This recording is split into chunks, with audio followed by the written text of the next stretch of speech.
Thank you. Good morning, everyone. I would like to call this meeting to order and acknowledge that we are in Treaty 1 territory, the home and traditional lands of the Ojibwe, Cree, and Dakota peoples, and in the national homeland of the Red River Métis. Our drinking water comes from Shoal Lake 40 First Nation in Treaty 3 territory. My name is Carrie Linklater, and I am your chairperson this morning. And I'm joined via Zoom by Ms. Diane Knight and Mr. Clay Purvis. From the assessment department is Mr. Travis Gretchen, and our administrative personnel is Mr. Zachary Mohan. We will be hearing applications for revision of the assessment roll in accordance with the Municipal Assessment Act. The matters for which revision is requested have been described in each application, and we will limit discussion to those matters. The statements that are made at this hearing are sworn testimony, and anyone speaking to the matters must be sworn in. Be advised that comparisons of assessments of properties are not considered evidence of market value by the Board of Revision. The Board of Revision is appointed annually by City Council and is independent of it and the city administration. It makes its decisions on the basis of the evidence provided at this hearing and issues a written order that will be mailed to all parties as soon as possible. Please note that the board's decisions with respect to an application may be appealed to the Manitoba Municipal Board. The matter pertains to assessed value or classification, or to the Court of King's Bench. The matter pertains to the application of exemptions from taxation. Should you wish to appeal, information on how to do so will be included with the board's order. With respect to the hearing process, I will confirm the points of appeal with your property to be addressed with each applicant following the swearing in. We will then have the assessor's testimony followed by questions that the applicant may have, and then the applicant's testimony followed by questions. Each side will have an opportunity to summarize if they wish. Once all of the evidence about an application has been brought forward, the applicant may leave. The process will repeat for each item on the docket today. The session will close after all the applications have been heard. The board will deliberate in private and make its decisions. You will receive the board's decision by registered mail as soon as possible. And as information, all public hearings are live streamed, recorded, and will be part of the public record. This morning, we will be hearing items 1 and 7 through 10 on the docket. And Mr. Mohan, would you please affirm the assessor and the applicant's testimony? Of course, Madam Chair. Mr. Assessor, please state your full name. Travis Gretchen. Do you affirm that the evidence you're about to give at this hearing is the truth, the whole truth, and nothing but the truth? I do. Thank you.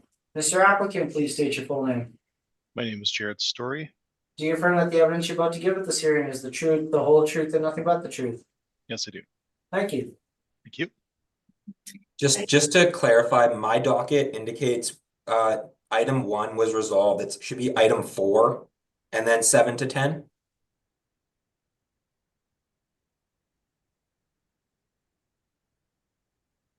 I have Yeah. Item 4 being 45 Bagan. Item 4 is, wait, was item 4 resolved? are you No, saying? item 1 was resolved. Oh, yeah. Yeah, no, it's withdrawn. Perfect. Yeah, that's fine. We're starting with item number 4, but good morning, Mr. Gretchen, and good morning, Mr. Story. Good morning. Morning. Mr. Story, actually, is there a way for you to turn your volume up a little bit? Yes, I can try. Does that make a difference? I can hear you fine. Yeah, just seem a little quiet, but that's fine. Oh, okay, I Um, can speak loudly. Okay. Okay. Perfect. Okay, we will begin with item number 4, which is 45 Bagan Avenue, and Mr. Gretchen, whenever you are ready. All right. Another thing, just to clarify, there was preliminary issues with the properties, but they've all been resolved. So we won't be proceeding with the preliminary issues for items 4, 8, 9, 10. So are you talking about the non-co-ops? Correct. So they were submitted all together. All right.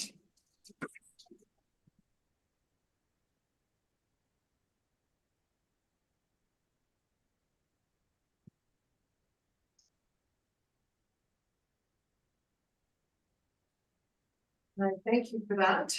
No problem. So you will find that there is evidence for non-co-op in my briefs, but I'll just skip through that. If it comes up in questioning regarding those pages, I'll just say to ignore those pages. As mentioned, they did have a submission for non-compliant or for the mailer. It was just submitted all together instead of individually. And yeah, starting with item 4, file number is 24-1615, roll number 0605-307-6500, and the address is 45 Bagan Avenue.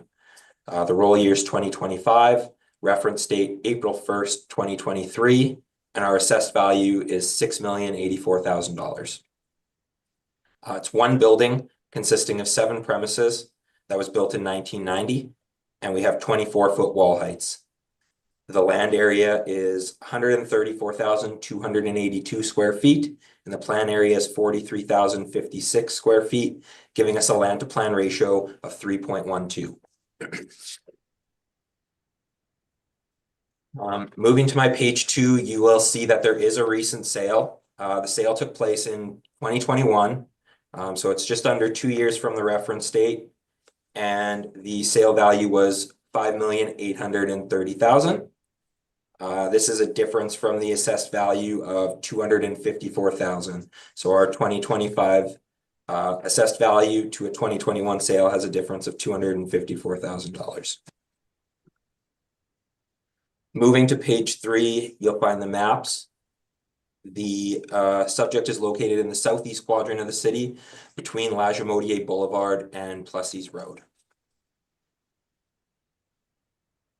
Page 4, the top of the page shows the parcel boundaries, followed by some street view photos of the building. Page 5, 6, 7, and 8 include overhead photos of the building and the land. And then moving to page 9, you will find my rent comparables. So there are a number of comparables here. The top comparables are unit comparables, and then the bottom comparables are total building square footage comparables. So you'll see the lease start dates range from 2012 to 2021. The lease terms range from 5 to 17 years. Leased areas are approximately 3,000 square feet to 45,000 square feet. Average wall heights range from 18 feet to 28 feet. Effective years built range from 1979 to 2005. And net rents range from $7.75 to $10 a square foot. I guess to break it down further, for my unit comps, the square footages ranged from 3,000 to 12,000 square feet, with rents ranging from $8.70 to $10. This would be specific to comparisons of the individual units within the building. And then the building comps were 30,000 to 45,000 square feet, with rents ranging from $7.75 to $9.47 a square foot. Moving to page 10, you will find the workup for the property.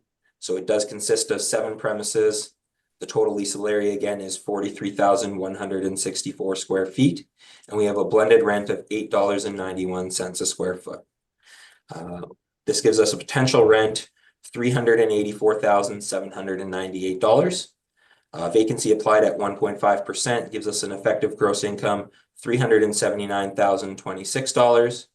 After expenses at 3% and a $4 shortfall, we arrive at a net operating income $365,065. Cap rate applied is 6%, giving us a rounded value $6,084,000.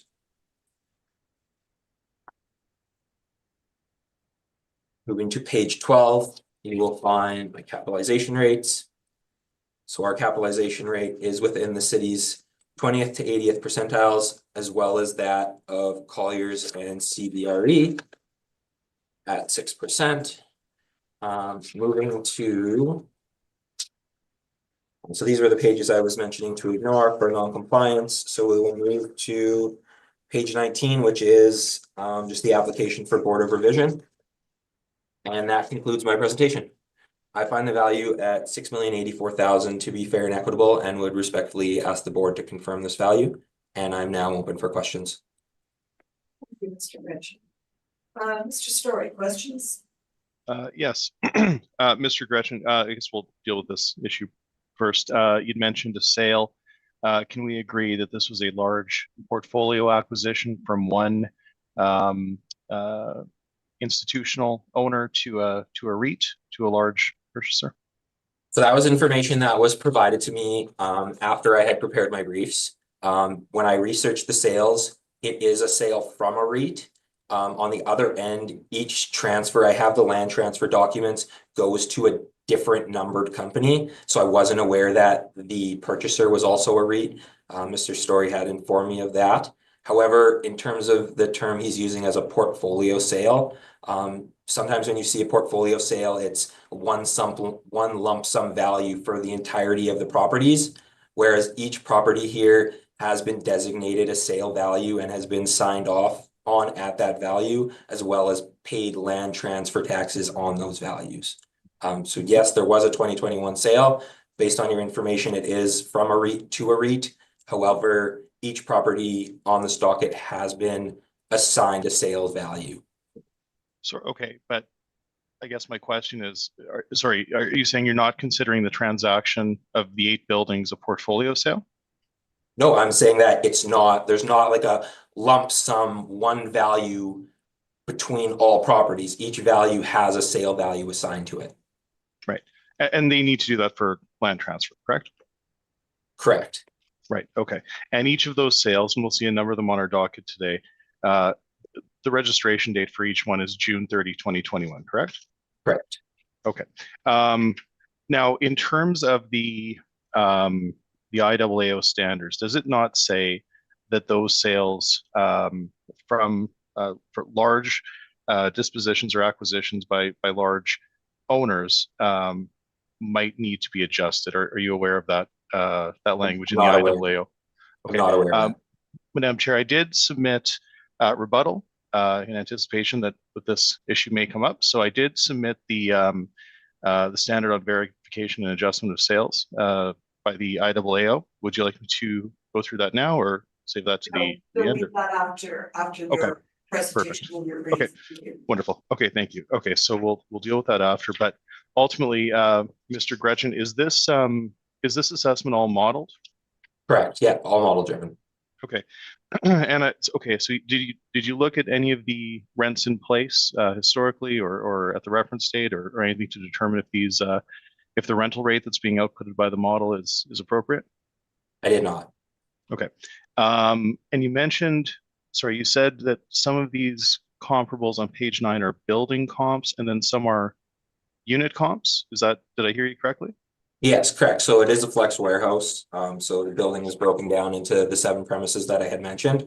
So comparables were searched based on square footages similar to the units within the building. And then for the building comps, I tried to find buildings that were similar in square footage to the entirety of the building. Okay, so but that would be a single tenant with a much larger area versus the individualized units, correct? In some cases, yes, or in the odd case, there could be a flex warehouse with a larger square footage for that unit. I don't believe that is the case for any of these, though.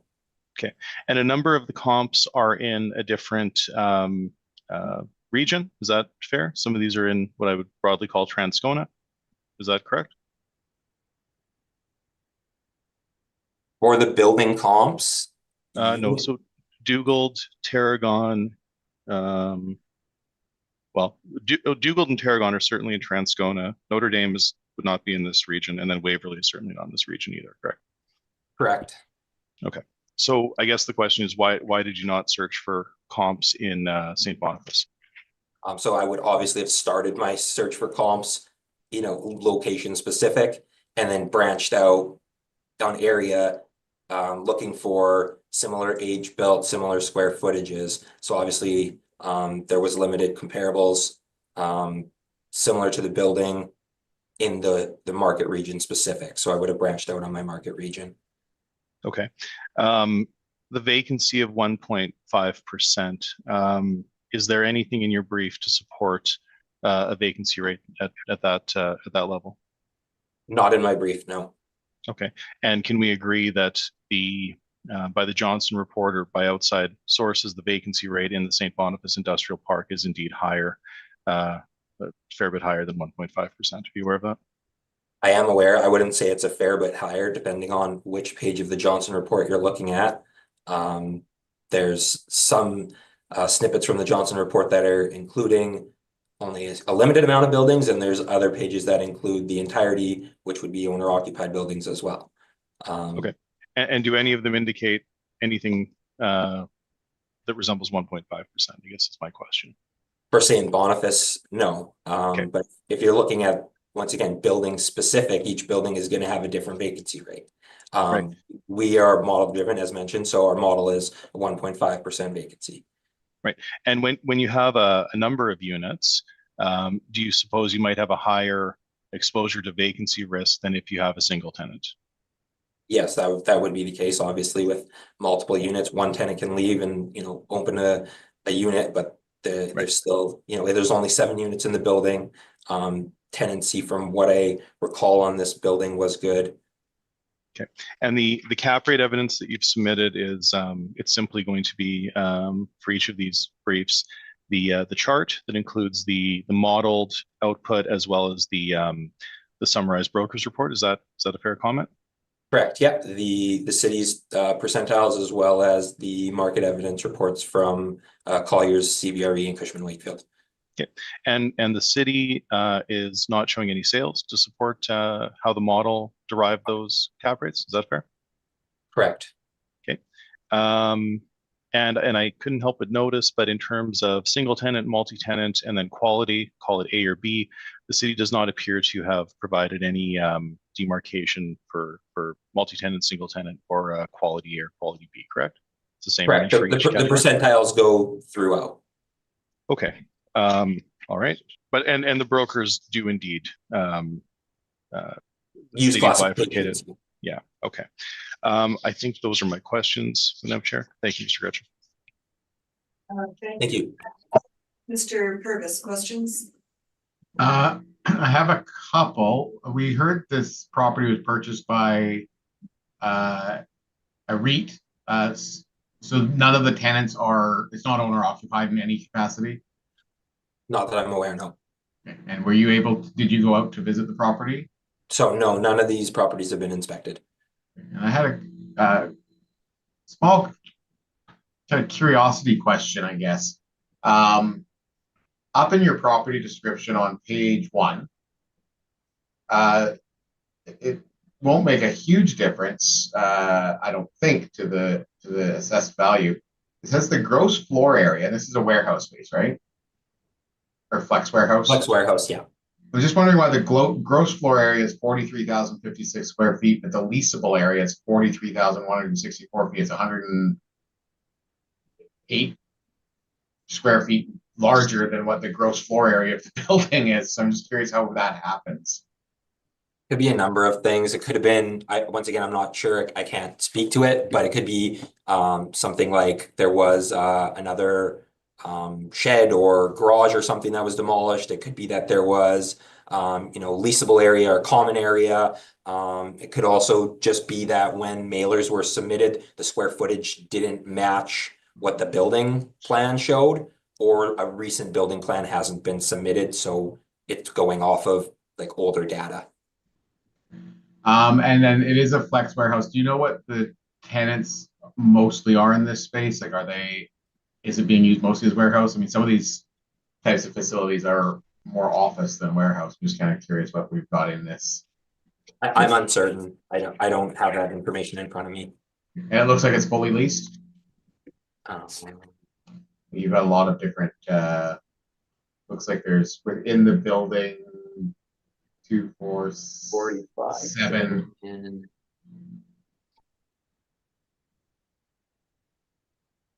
I believe this one was, but I just want to confirm. Yeah. 7 spaces within the building. Our information shows 6 of the units occupied.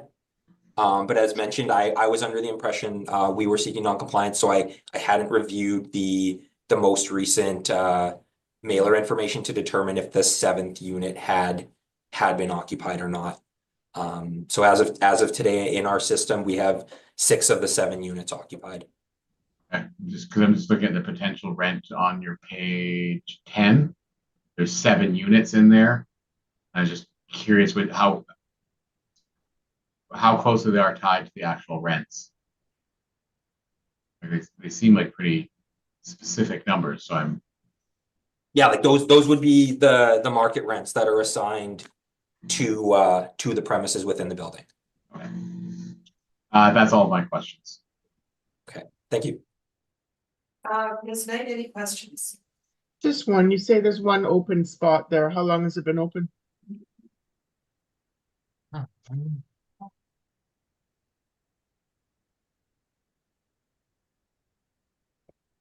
Oh, maybe I'm on, hang on.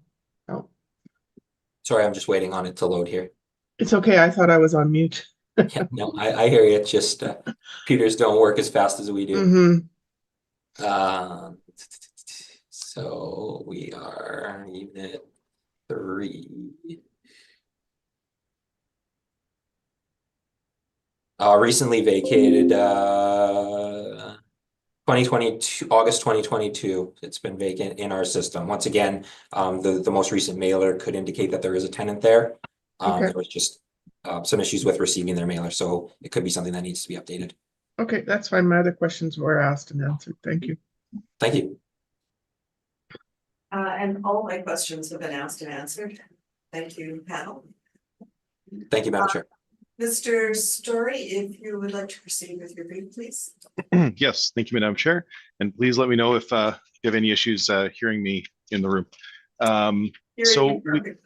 Okay, perfect. So we've established that we are indeed in the St. Boniface industrial area. So we have a property that is at the reference date fully leased. We will get to those leases in just one moment. The property was built in 1990. It has a reasonably low land to plan at only 3.12 to 1. That is relatively low for a building with an original age of 1990. We do note that.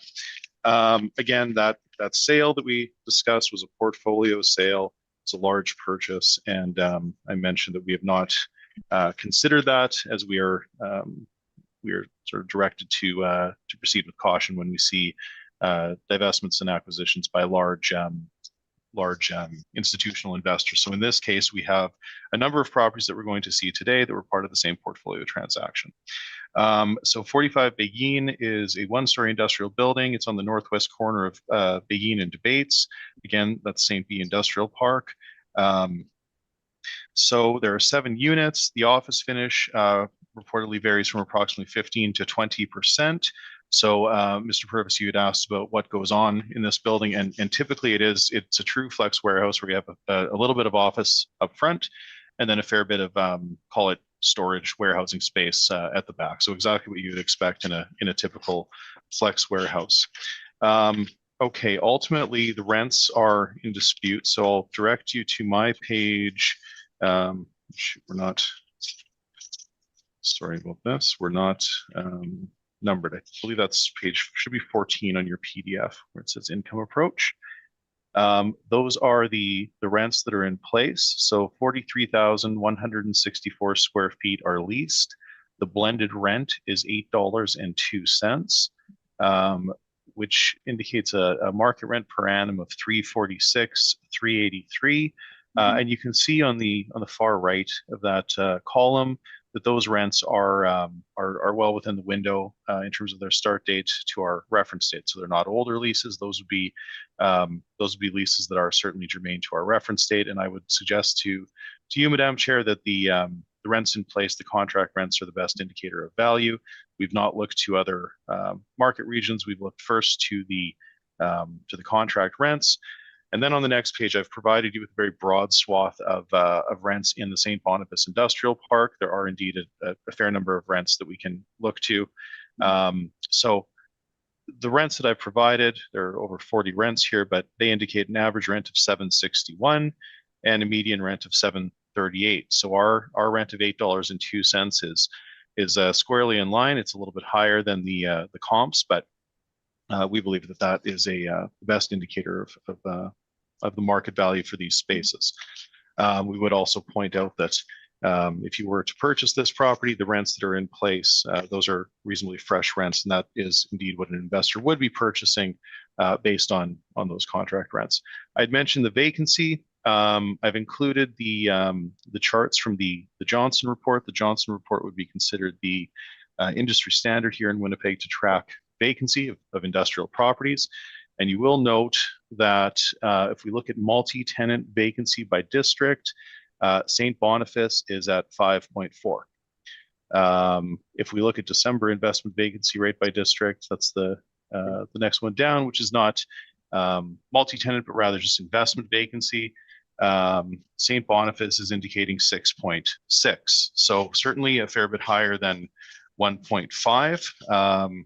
My suspicion, and I could be wrong, and Mr. Gretchen, I might get to this at some point today, but I suppose that perhaps it may be the Transcona market region that's being drawn upon, because that does typically have a lower vacancy for a number of reasons. But we've indeed recognized that this property is in St. Boniface.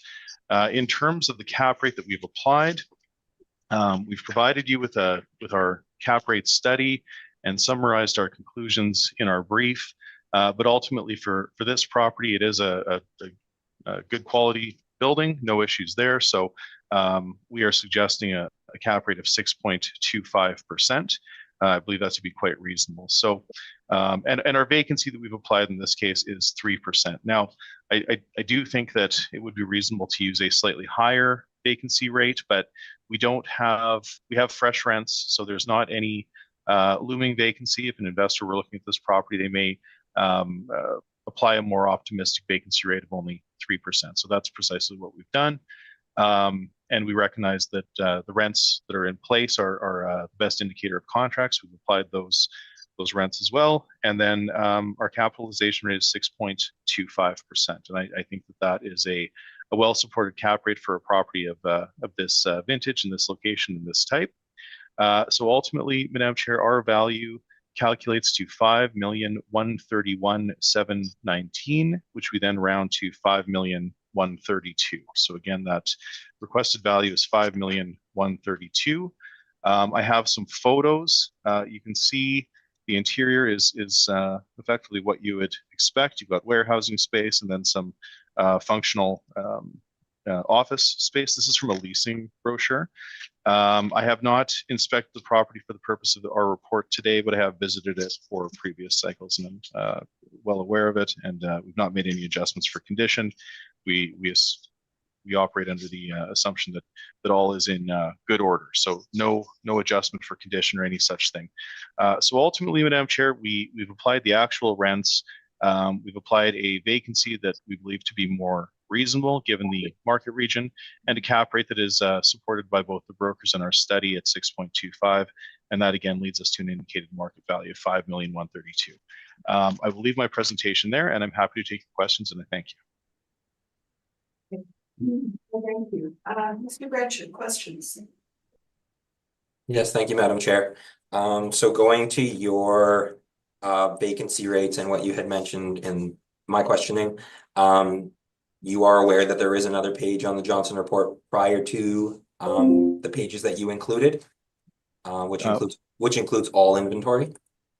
All inventory, yeah, we have that as well. We have the total inventory. Is there a reason why you didn't? Is there a reason why you didn't include it in your brief? It's the first chart in my brief. The first chart in your brief. Yep. If you look under vacancy and collection laws, and total inventory. Yeah, sorry, I missed that. So there it is. And can you decipher why you decided to go with not the total inventory vacancy rate, which is 2.6%?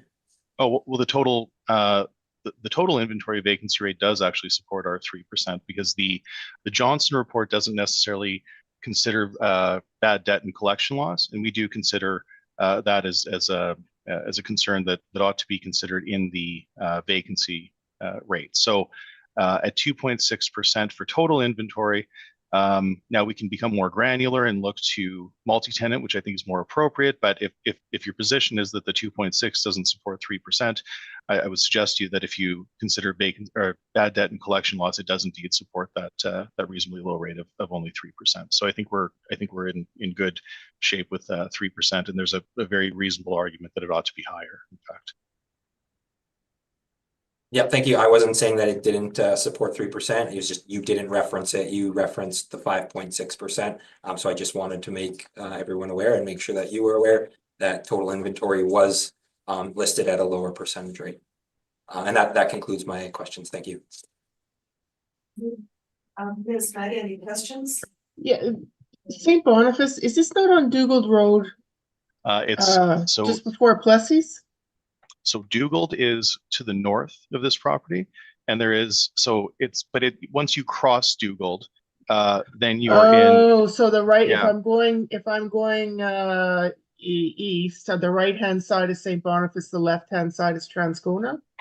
I think that's Or- correct. I'd have to Oh, to pull up a okay, map, but yeah, it's and then if you go to further confuse things, you end up in the area of Tyne Tees. If you go a little bit, I believe it's west of where we are, and that would be considered Elmwood. So there is, yeah, it's sort of interesting. I know of at least one property that's on Dugald, and it's so large that it actually has different components in different school divisions. So mhm. this is it is fairly close to Transcona, but it is squarely Yeah, in St. I Boniface just Industrial been Park. to Yeah, Ron's Marine so many times, I right, thought it was Transcona. right on I Dugald. did Yeah, not think that it was, okay, that's Yep. okay. That's my only question, thank you. Thank you. Mr. Purvis?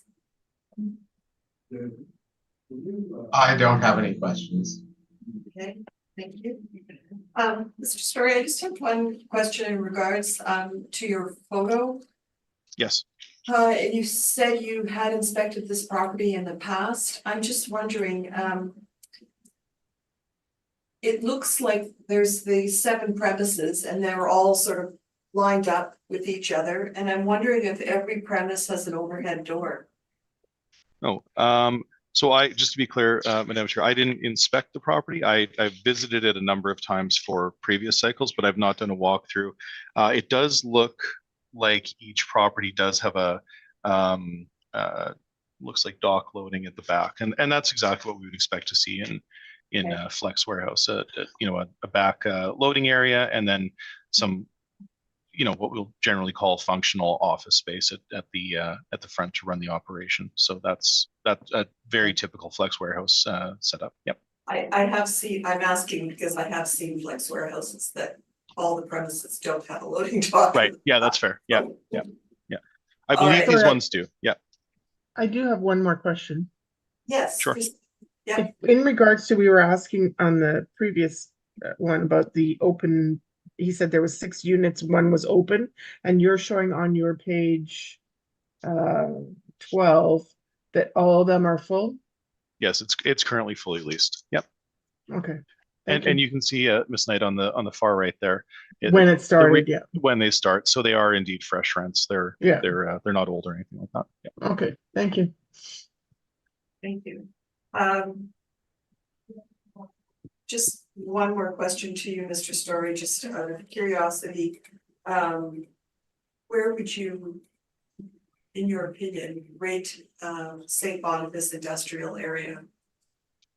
In terms of quality, well, okay, that's a big question, but I suppose if we look at this area, it's a reasonably good established area. I know that if we get into the other section, so closer to the mushroom farm on Mission and that sort of thing, there's some older stock there, but there is some redevelopment going on. So I think it would be considered a good standard quality established industrial park in the city. So it would be it would be similar in some ways to Omens Creek Industrial, I would say, similar to Inkster Industrial Park, that sort of thing. So it would be considered good. A good quality established industrial park. All right, thank you. That's all my questions. Then you have rebuttal that you would like to speak to? Yes, indeed. And I'll just ask that it carries forward to the all of the pro-REIT properties on our docket today, as it'll have application for each one of those. And so I've submitted the it's called the IAAO Oh, sorry, standards on. Oh, Yeah, we don't have it. okay, Just looking at other rebuttal. sure. Yes, we do. That one. We should- have it. Yeah, I just need to send it to the assessor as well. Oh, sorry. I, There we go.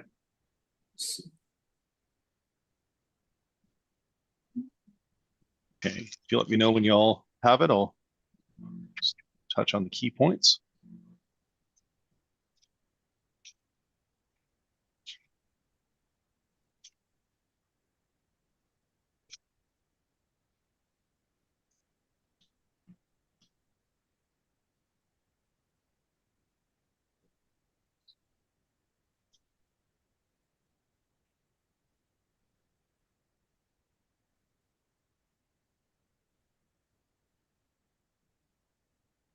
Oh, sorry, does everybody have what they need? Or are we still, are you waiting for me? Should not be in touch with yet. I'm just, the message is leaving my inbox at the moment. Oh, sorry. Sorry, Yeah. just want to make sure. Just a Yeah. couple more moments, please. Yeah, no problem, no problem. Takes 5 years for the inbox to send to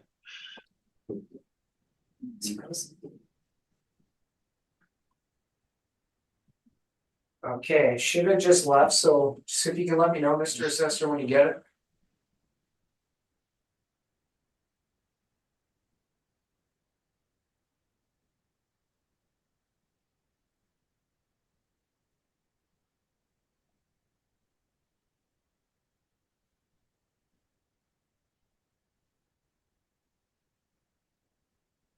Hey, I just received it. I'm just give me 1 minute to open it up.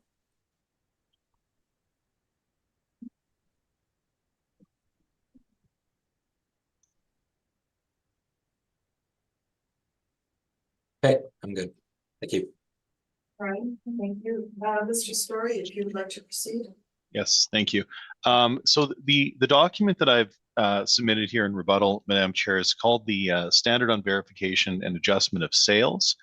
And this is put forth by the International Association of Assessing Officers. And from my understanding, the City of Winnipeg assessors follow these standards. You'll notice in the capitalization rate table, they reference the IAAO standard on ratio studies. So the IAAO is a professional society, I suppose, who or the, for lack of a better term, the standard bearers for how assessment ought to be conducted. And this is another of their studies called the Standard on Verification and Adjustment of Sales. So I had mentioned that this is a portfolio acquisition by a REIT from an institutional seller, and I believe that Mr. Gretchen agreed. And if you follow me, please, to it's page 18. Well, it's the numbered page 18, but it looks as though it's page 26, starting on 26. So right before we get to page 26, there's a section called Sales Generally Considered Invalid, and they talk about a number of conditions where the assessor ought not to consider the sales. And then there's a section called 5.5, Transaction Conditions. So it talks about sales with special conditions and how they ought to be reviewed and potentially adjusted if they fall into these categories. So 5.5.2, and this is on page 20 of the printed document and page 28 of the PDF. And it says quite clearly, acquisitions or divestments by large corporations, pension funds, or real estate investment trusts or REITs that involve multiple parcels typically should not be considered for analysis. So that is our position, that this is a portfolio sale from one large participant to another. And I don't think it's necessarily appropriate to simply to take that sale and isolate it and not consider that it is a large portfolio sale. And it would require some adjustment based on the fact that typically it's a fair comment that REITs are able to avail themselves to preferential financing. I believe that is the underlying reason why those sales should be inspected further and not simply submitted without any kind of analysis. So that is my rebuttal, and I would ask that carry forward to the all of the prorate acquisitions, and they all have the same transaction date. You'll see it on the first page of the assessor's brief for a number of the files that we'll deal with today. So that is my rebuttal, and I thank you. All right, I thank you. Mr. Gretchen, do you have any questions? No questions. No, I'm not certain if I'm able to speak to this further, or should I wait till my next presentation? This is questions just on the rebuttal for Mr. Story. Yeah, and in that case, I don't have any questions. All right, Ms. Knight No, ma'am. and Mr. Burgess. I don't have any questions, no. We also have no questions. Thank you. Does either party have a wish for a summation on this property? Well, thank you, Madam Chair. Just very quickly, Madam Chair, our main issue here is, well, we have three issues. We have the rents. We believe that the rents in place are a better indicator than trying to model the rents and then support them with rents from other properties without adjustment. So we believe that is a more reasonable approach to assessing the property.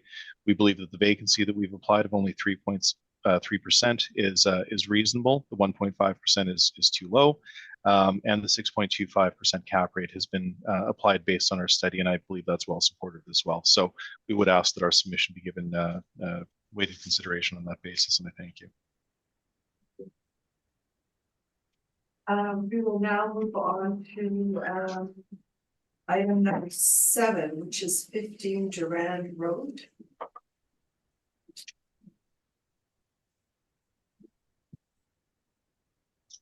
And Mr. Gretchen, whenever you're ready to proceed. Thank you. I'm sorry, Mr. Assessor, just for the record, again, you withdrew the non-co-op, officially you're withdrawing the non-co-op, correct? There was no non-co-op on this one, but Oh, the- sorry, might have jumped the second one. My bad. the other properties that have all been withdrawn, yes. Okay, thank you again.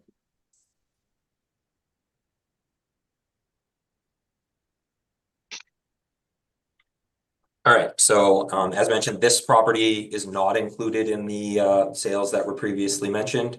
15 Durant Road, file numbers 24-2644, roll number 0605308200, roll year 2025, reference date April 1st, 2023, and the assessed value is $800,000. It's one building consisting of two premises, built in 1988 with 18-foot wall heights. The land area is 37,383 square feet. The plan area is 6,000 square feet, giving us a relatively large land to plan at 6.23. There are no recent sales for this property, and the requests for information were submitted, so there was no non-compliance as mentioned. We move to page 3. This property is also located in the southeast quadrant of the city, off Dugald Road between Plessis and Lachemodier. Page 4 includes the parcel boundaries as well as street view photos of the building. So page 5, 6, and 7 are photos, the overhead photos showing the property or the land in the building. And moving to my page 8, you'll find the rent comparables. So the lease start dates range from 2018 to 2022. The lease terms range from 2 to 5 years, and the leased areas range from 1,800 square feet to 7,400 square feet. Wall heights range from 8 feet to 24 feet, and effective years built range from 1961 to 1995. Net rents range from $7.45 a square foot to $9 a square foot. Page 9 includes the workup for this property. So as mentioned again, there's two premises consisting of a total of 6,000 square feet. There's a blended rent of $8.02, and the potential rent is $48,120.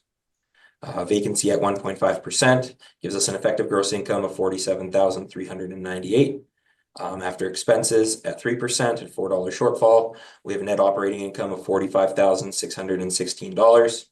Cap rate applied is 5.7%, giving us a rounded value of $800,000. Page 11, you'll find the capitalization rates. So the capitalization rate is between the city's 20th to 80th percentiles, as well as that of CBRE and Cushman and Wakefield.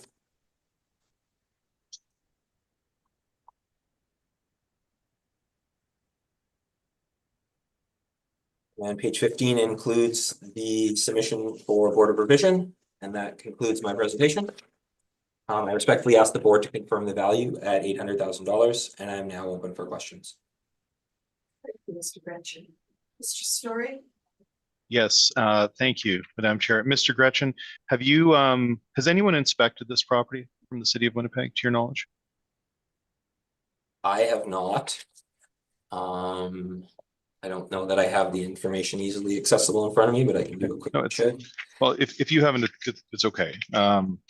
Okay. Page 2 says no subject lease is found, but you do have the lease information, correct? Like the mailer information? Yep. Correct. Okay, and the lease in place is lower than the model, correct?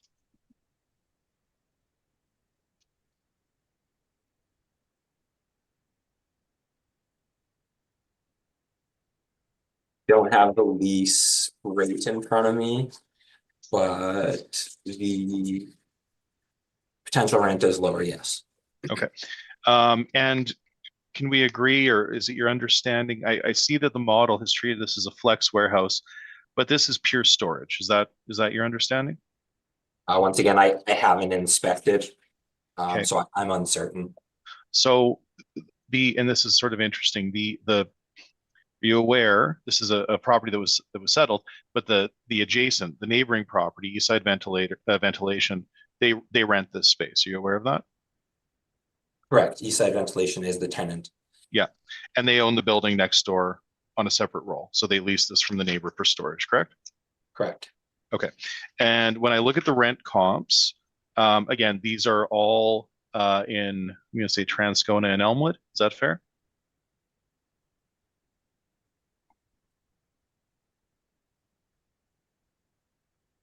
They're on Google. Yeah, correct. Yep. Okay. So no rental indicators in St. Boniface Industrial, correct? Once again, like you had mentioned it, or I believe Mrs. Knight had mentioned it as well, the proximity between St. Boniface and Transcona, in this case, they're neighboring neighborhoods, very close proximity to each other. I did, as mentioned, as always, will start my search for comparables in the market region and then branch out. In this case, they're very close to each other, just down the street, I believe, separated by Plessis Road. So yes, I did again branch out for my comparables. Okay. Now the model is treating this as two separate premises. Do you know why that might be? And it's leading to higher. I did look into that, and at one point, this building was occupied by two separate tenants. So Eastside Ventilation did take over the second unit. Okay. Okay. And this is all modeled, presumably the vacancy rate and the cap rate, those are modeled? Model driven, you're correct. Okay. Okay. Now that 5.7 cap rate, that would be, if I look at the broker information that you've submitted in support, that 5.7 would be very low for this property, would it not? I would disagree on that. 5.7 would be at the high of Cushman Wakefield, close to the low for CBRE and Collier's.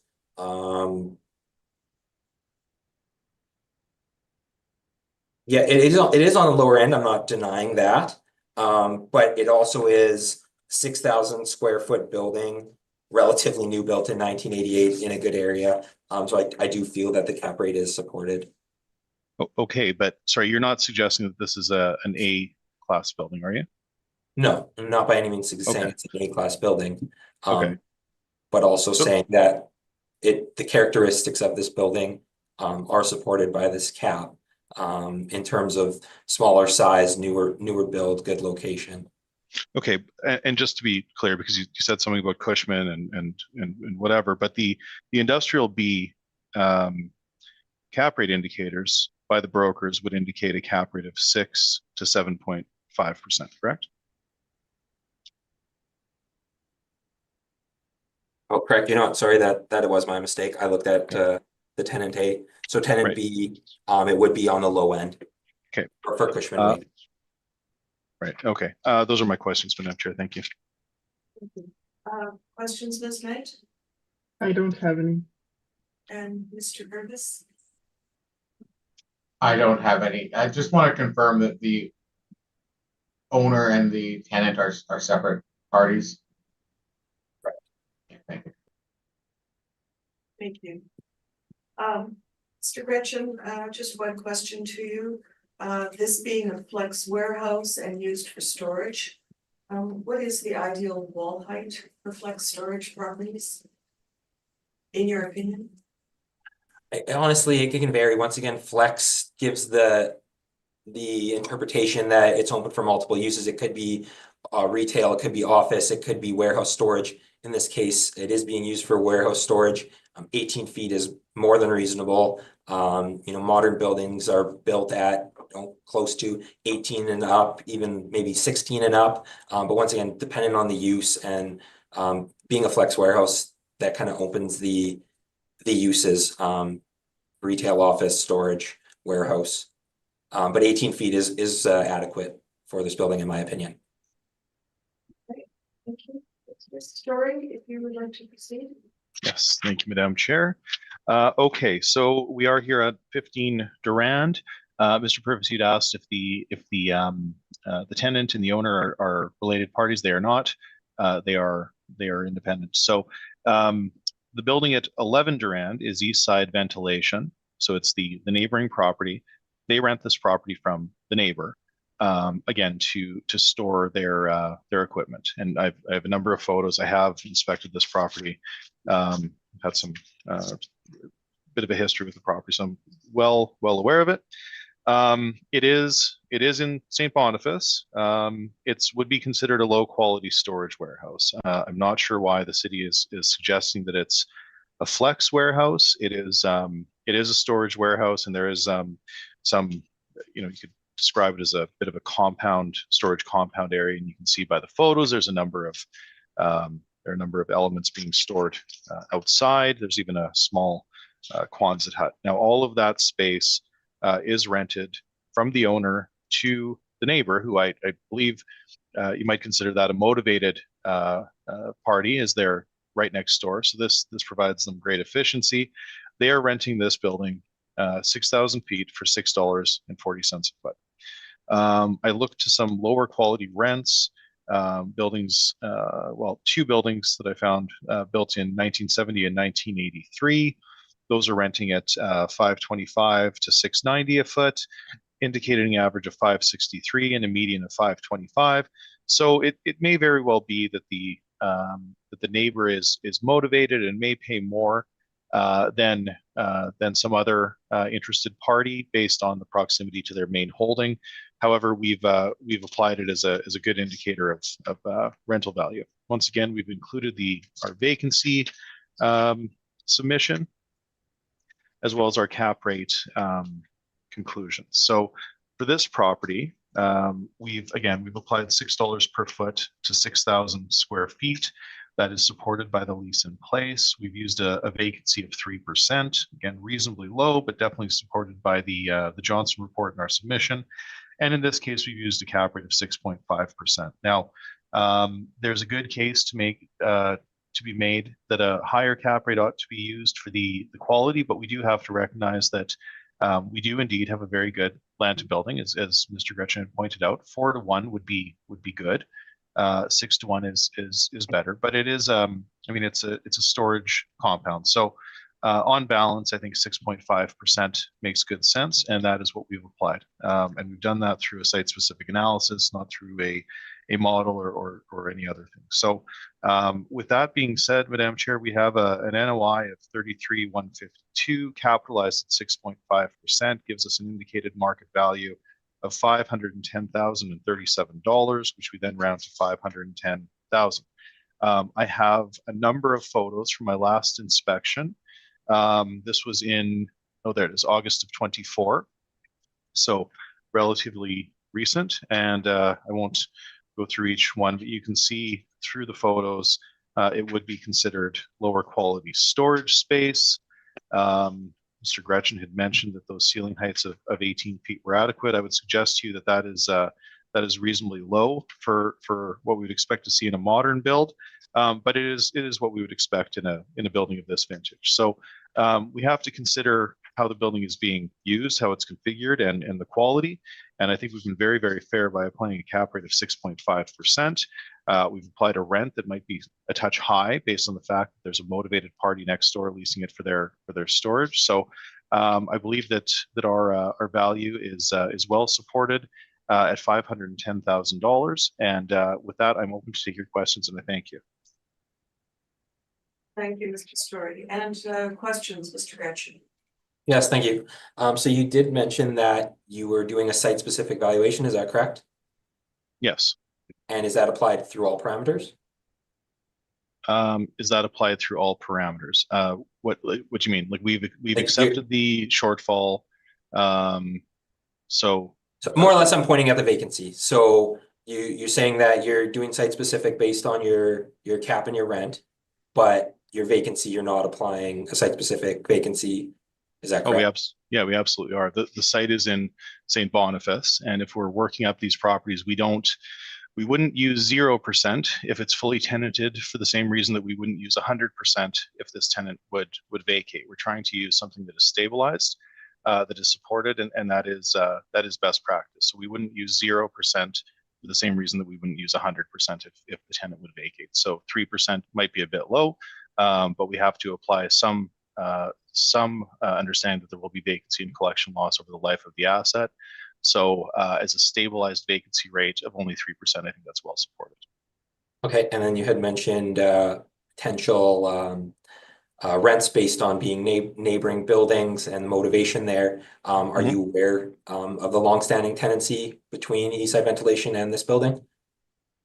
Yes, so they're my client. They're both my clients. So yes, well aware of what goes on there. So I do believe, though, that if as just a matter of common sense, if we have a property where you require some storage and the storage warehouse next door becomes available, that would provide greater utility to the neighboring property than somebody who would have to, for example, travel for some other area to access their storage. So the fact that it is adjacent is a great benefit to Eastside Vent. So their rent might be a touch higher, but we've applied it anyway, so we haven't adjusted it, and I think it makes sense. And when we look at those indicators on, I think it's Tureen and maybe Masnod or Marion, that supports the rent. It does indicate that it might be a touch high, but we're comfortable with it ultimately on balance. I'll leave it there. Thank you. Thank you, Mr. Gretchen. Ms. Knight, any questions? Yeah, I'm just looking at all the properties, and all of them have the city has a $4 shortfall, you have an $8 shortfall on those first 4 properties. And the city has a 1.5 vacancy and you have a 3%. So why? Sorry, You all, on the first 4 properties, the shortfall, the city has $4 a square foot, you have 8. no, we have 4. Reason for $4. If you go to my income summary on this property, Okay. if you follow the line under management where it says shortfall rate, it is $4. So we don't dispute the shortfall. Okay, maybe I missed that. Just a second.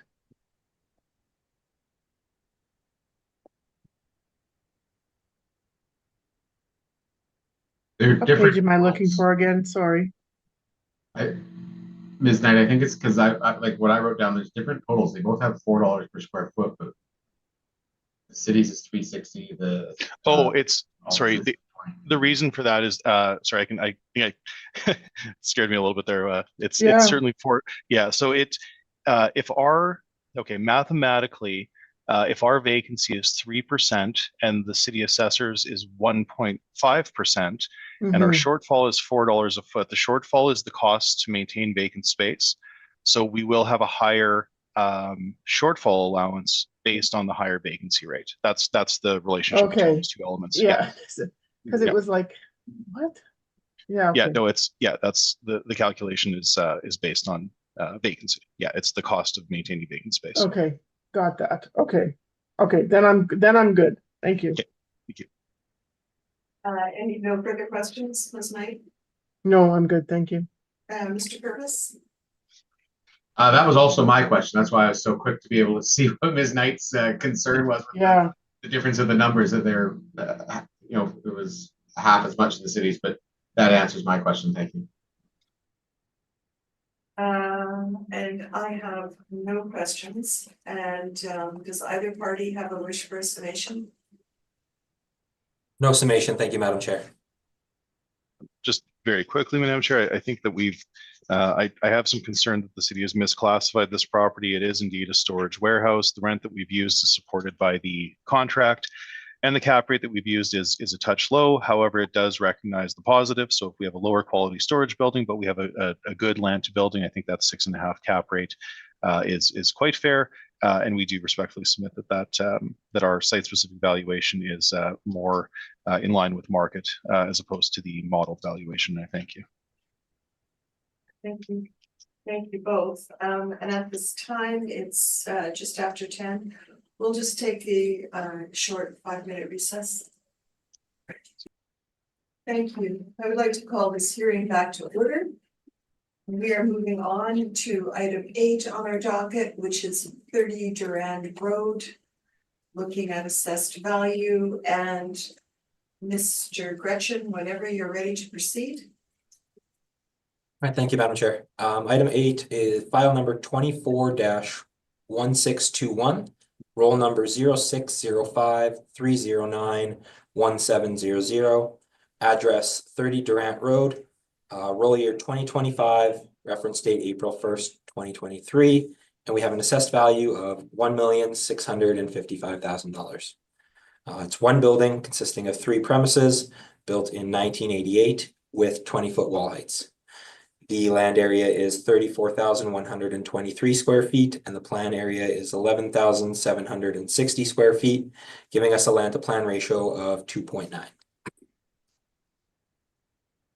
Moving to page 2, so already been discussed, but again, our sale date for the most recent sale is 2021. As Mr. Story has mentioned, it is part of a larger acquisition. However, I am still speaking to the sworn value, which has been indicated and signed off as a fair market transaction, bona fide and between arm's length parties. The sale took place just under 2 years from the reference date and is only $125,000 from the assessed value. The map is included on page 3. Subject property, again, these are all located in the southeast quadrant of the city off of Dugald between Plessis and La Jamodier. My page 5 shows the parcel boundaries as well as the street view of the buildings. Pages 6, 7, 8 are the overhead photos of the building, property, and the lot. And then moving to page 9, you'll find my rent comparables. So the lease ranges start from 2018 to 2022. The lease term is 1 to 5 years. Leased area is approximately 2,300 to 12,000 square feet, and wall heights range from 8 to 22 feet. The effective year built range from 1971 to 1998, and the net rents range from $7.50 to $9. Moving to page 10, you'll find the workup for this property. So the 3 premises have a total leasable area of 11,760 square feet. Blended rent in place is $8.97. And the potential rent is $105,546. Vacancy applied at 1.5% gives us an effective gross income of $103,963. Expenses at 3% and a $4 shortfall give us a net operating income of $100,138. Capitalization rate applied for this property is 6.05%, giving us a rounded value of $1,655,000.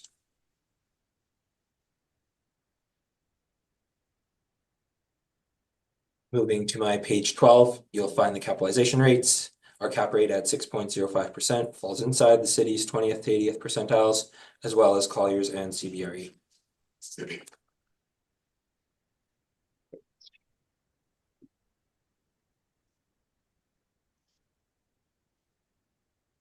And the last page, page 19, is the application for Board of Revision. That concludes my presentation. Find the value to be fair and equitable, and would respectfully ask the board to confirm at $1,655,000. And I'm now open for questions. Thank you, Mr. Gretchen. Questions, Mr. Story?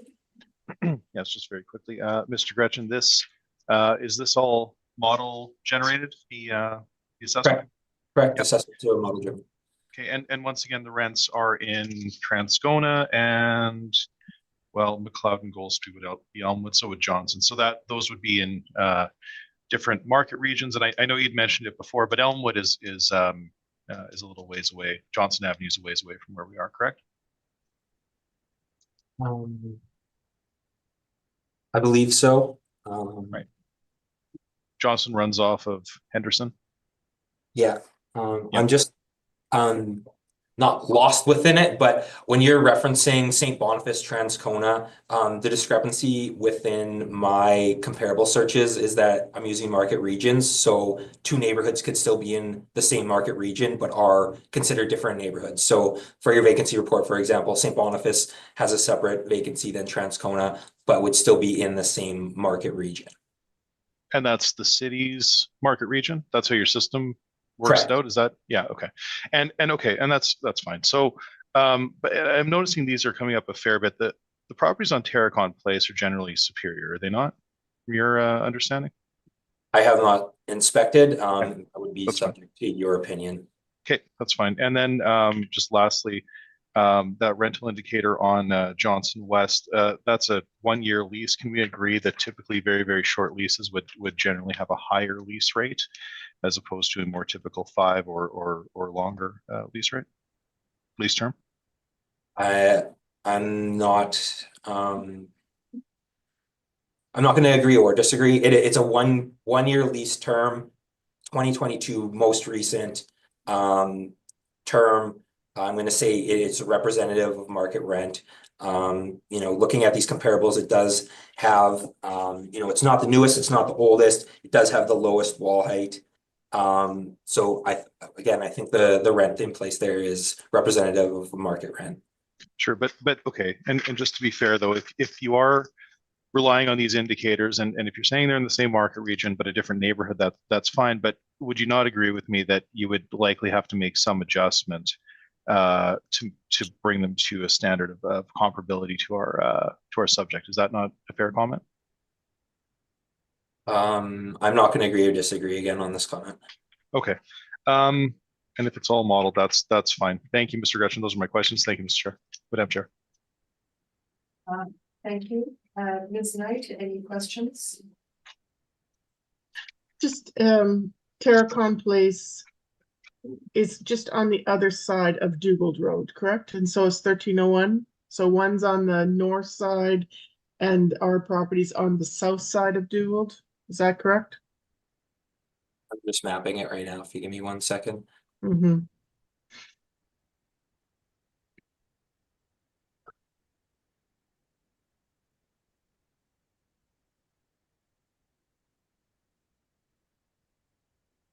So the first one I had was 27 Terracon, and it is also between Lagimodier and Plessis. It's literally the opposite side of Dugald. Right. The left. So, yeah, all I'm saying is our property is a bit closer to Plessis. Yeah, this group is on the left-hand side, the property's Exactly on what the you said the right-hand first time. side Yeah, of Dugald, correct? correct. But they're still off Dugald, even though one side is technically St. Boniface and the other side is technically Transcona. That's what I was speaking to in regards to neighborhood Yeah, classification. okay. So the market just- region, they're literally on opposite sides of Dugald.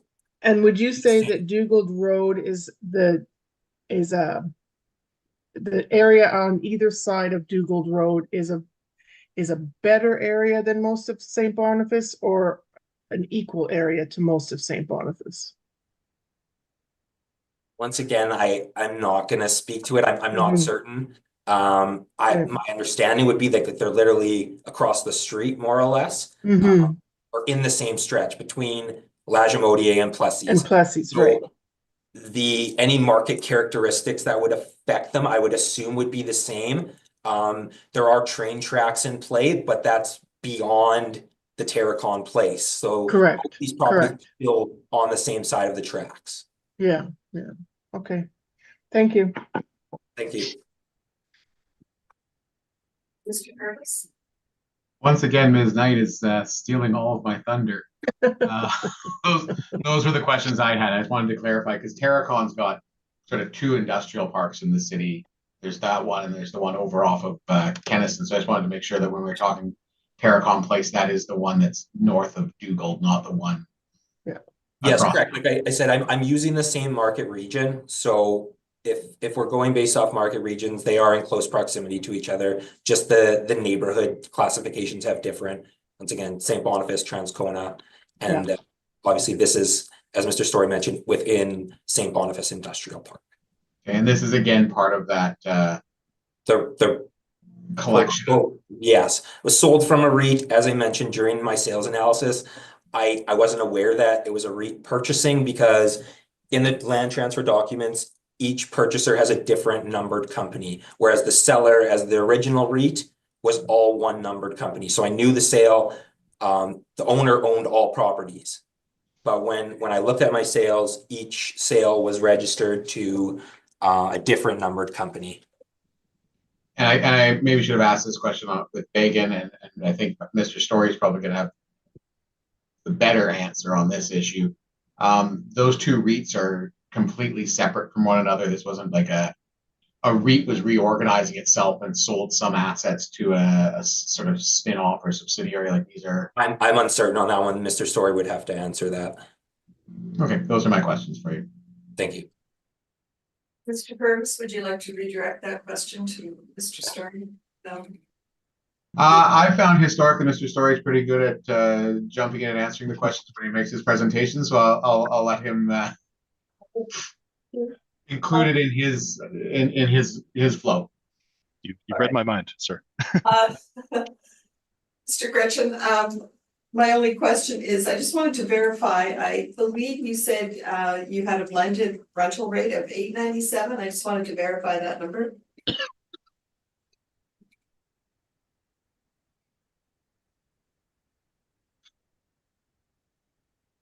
believe it was 897, but I want to confirm as well. Yep, 897 blended rent All between right, 3 premises. perfect.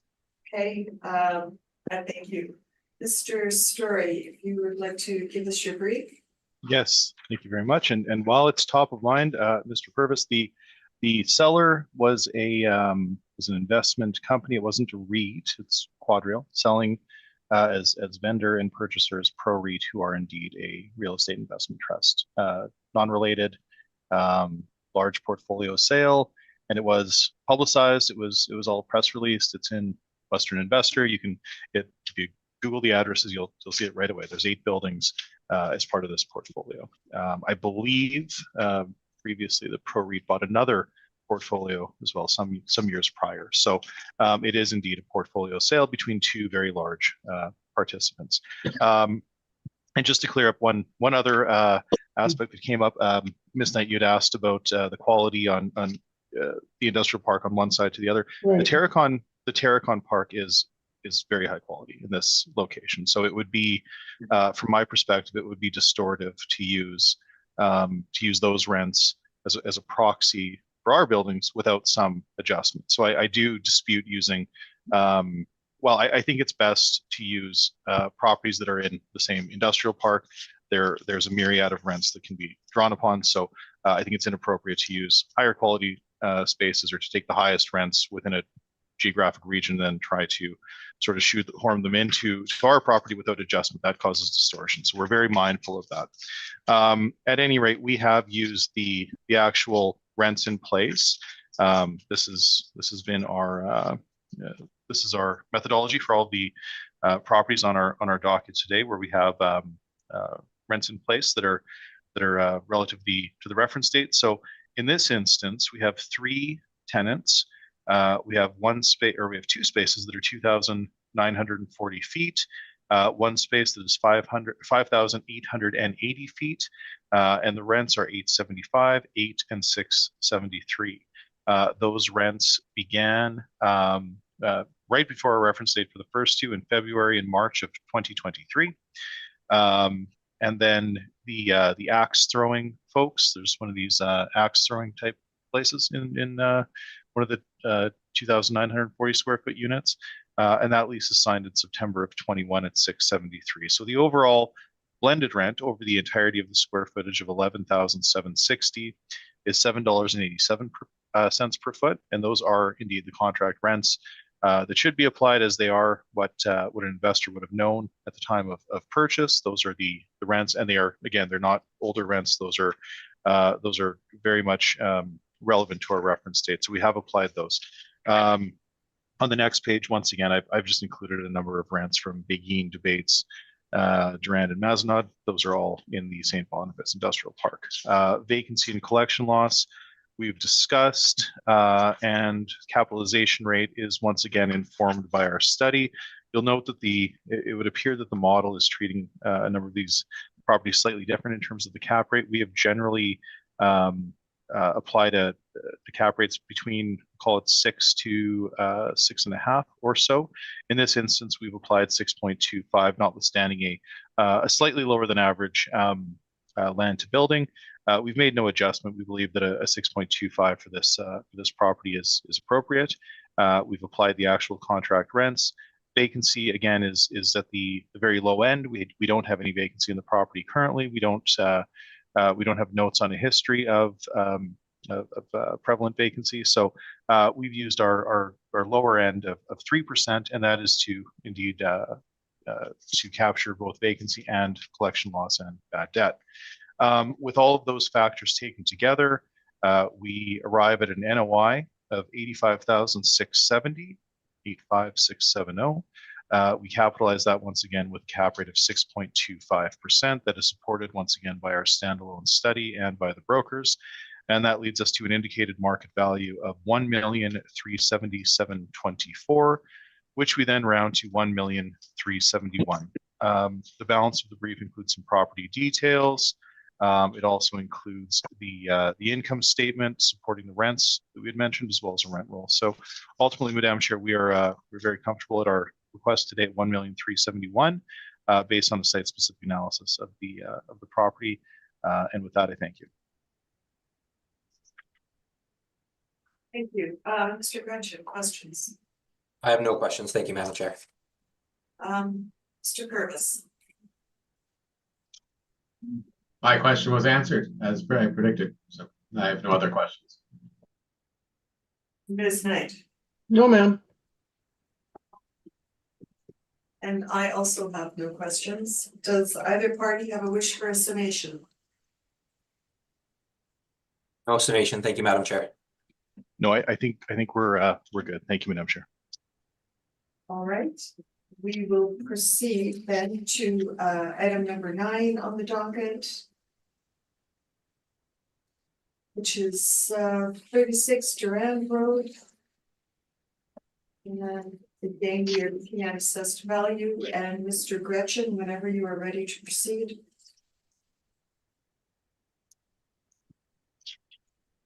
Item number 9, file number 24-1622, roll number 0605-309-1400, address 36 Durand Road. Roll year 2025, reference date April 1st, 2023, and the assessed value is $2,263,000. This is one building consisting of 5 premises, built in 1980 with 18-foot wall heights. The land area is 55,088 square feet, and the plan area is 16,000 square feet, giving us a land to plan ratio of 3.44. Again, the most recent sale took place June 30th, 2021. This is under 2 years from the reference date, and the difference from the sale value of 2021 and the 2025 assessed value is $63,000. Moving to my page 3, you'll find the maps. Again, same location, southeast quadrant of the city, off Dugald between Plessis and La Jamodia. Page 5 includes the parcel boundaries, as well as the street view photos of the building. Page 6, 7, and 8 include the overhead photos of the building. So you will see the unit numbers listed on the building there. As we do have a flex warehouse again. Moving to my page 9, you'll find the rent comparables. So the lease start dates range from 2014 to 2022. Lease terms range from 3 years to 10 years. Square footages range from 3,000 square feet to 21,000 square feet. And the average wall heights range from 12 to 26 feet. Effective years built range from 1964 to 1999. And the net rents range from $8 to $9.50. Again, you'll find the building comparables at the top portion of the comparables, and then the unit comparables at the bottom.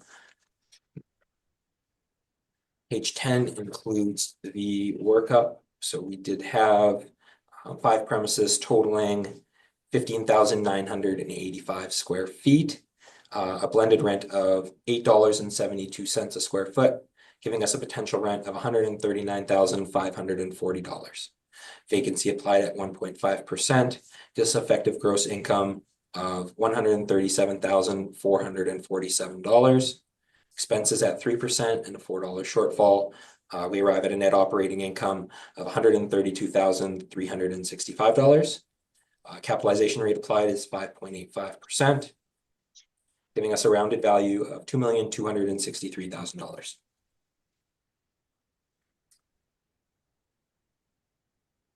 And the cap rate of 5.85% on page 12 is inside the city's 20th to 80th percentiles.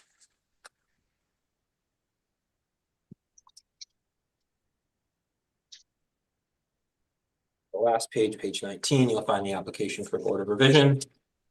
And that concludes my presentation. I feel this value is strongly supported and respectfully ask that the board confirm the value at $2,263,000. And I'm now open for questions. Mr. Gretchen. Mr. Story, any questions? Yeah, just very quickly. So Mr. Gretchen, this is again, this is all modeled, correct? Correct. Okay, and looking at the rent comps, now we have we've got some rents that you've supported here from well, that would be Inkster Industrial Park, correct? Correct. The building comps again are branching out outside of the market region. Okay, and I sort of recall that building on 420 Desmuron. Is that now that would be? Can we agree that's fronting a major major route? That's not in an industrial area. Is that use industrial? Well, yes, it would be industrial. Okay, this is right down the street from Centre Provencher, is it not? Just so on that main stretch of little ways down from Resto Gare, I believe. So that would not typically be considered an industrial area. It is a building. Yeah, it is closer to Archibald, Marion. Right. So it's surrounded by residential and commercial, correct? Correct. Okay. Okay. All right. And that cap rate. So I don't know if you'll know this, but do you know how many properties were inputted into the city's model in order to generate the output? How many sales were included, or anything regarding how the cap rate is output by the model? I don't know the amount of properties. I know that a lot of information is received and input into building the model. How many specific properties it uses to derive the cap rate, I'm uncertain of. Okay. Those are my questions, Madam Chair. Thank you. Mr. Purvis? I don't have any questions. Thank you. Ms. Knight? No questions, thank you. I also have no questions. Mr. Sturdy, if you would like to proceed with your brief. Yes, thank you, Madam Chair. So, you can see why these properties were all grouped together. They're all clearly very, very similar. So it's we have a multifamily, multi-tenant industrial warehouse in St. Boniface. It's on a parcel of 56,628 square foot parcel. It's M2 zoned. That is again on the south side of Durand. It's east of Bagan and it's north of Debates. Again, this is in the St. B industrial area. Okay, so we look to the actual rents as we've done throughout this docket. We've included them here for you. So we have a number of flex industrial users who are renting the space from lease rates that range from $625 to $750. If we take the overall market rent per annum of $114,758 and divided by the leased area of $15,985, we come to a what we'll call a blended overall potential net market income of $7.18. Again, that is supported by the actual rents in place. We've included our vacancy chart, as you've seen a number of times this morning. Once again, we've applied 3%. That is well supported. In fact, it might be slightly low. Management and shortfall are not in dispute once again. And the cap rate that we've applied here, which is commensurate with the on a site-specific analysis of the property and is in line with the other properties that we've that are very similar that we've talked about today on the same street, we've applied 6.25%. So ultimately, with an NOI of 106.57, so $106,057, capitalized with a cap rate of 6.25%, leads us to an indicated income value at the reference date of $1,696,914, 1,696,914, which we then, of course, round to $1,697,000. So you have our capitalization rate study supporting our assumptions and our application of that 6.25 cap. You also have in the as part of the balance of the brief, once again the income statement and the rent roll supporting the rents that we've applied. Shortfall and management allowances are not in dispute, and we've applied the standard vacancy of 3%. So ultimately, our position, I believe, is well supported by the actual rents in place, as well as market behavior. So we feel very comfortable requesting a value of $1,697,000. And with that, I'm happy to take your questions. Thank you. Mr. Gretchen? Yes, just a couple, thank you. So looking at your capitalization rates, you're using 5 properties to drive your cap rate, correct? So the way that we work through our cap rates is every cycle we create a standalone cap rate study. We talk about the different factors that influence the cap rate. We talk about the cost of borrowing, the cost of money. We talk about inflation in the market, and then we talk about how that affects compression, or decompression. So we support our position by reviewing outside sources, such as the work put out by the brokers. Though we are careful when we review the brokers' reports, we are cognizant of the fact that those are indeed marketing documents. So we have to be very careful about simply taking those at face value and applying those that sort of narrow window of cap rates to all the different types of properties that we have, as generally the brokers will be dealing with more investment grade properties. So some of the properties that we looked at today would likely not even would fall in consideration, would fall outside of those parameters. So we track compression in the market, we track outside sources, and then we review sales. We provide a sample of the sales in the market. That's certainly not an exhaustive list, as you know, and we exclude sales that are non-arm's length, and we exclude sales that would be like the prorate acquisition. We don't include portfolio sales. So it's a fairly long process between cycles to track the market activity, but we do consider our previous positions, but we consider the sales, we consider the data that comes by way of the brokers, and then we also consider lending rates and the cost of money, and that's how we come to our conclusion, and that's what's in our cap rate study for industrial, and we do it for each asset class. So that is our process. Broadly. Okay. Just to confirm, your capitalization rate conclusions are based off of the 5 properties that you submitted in your brief, correct?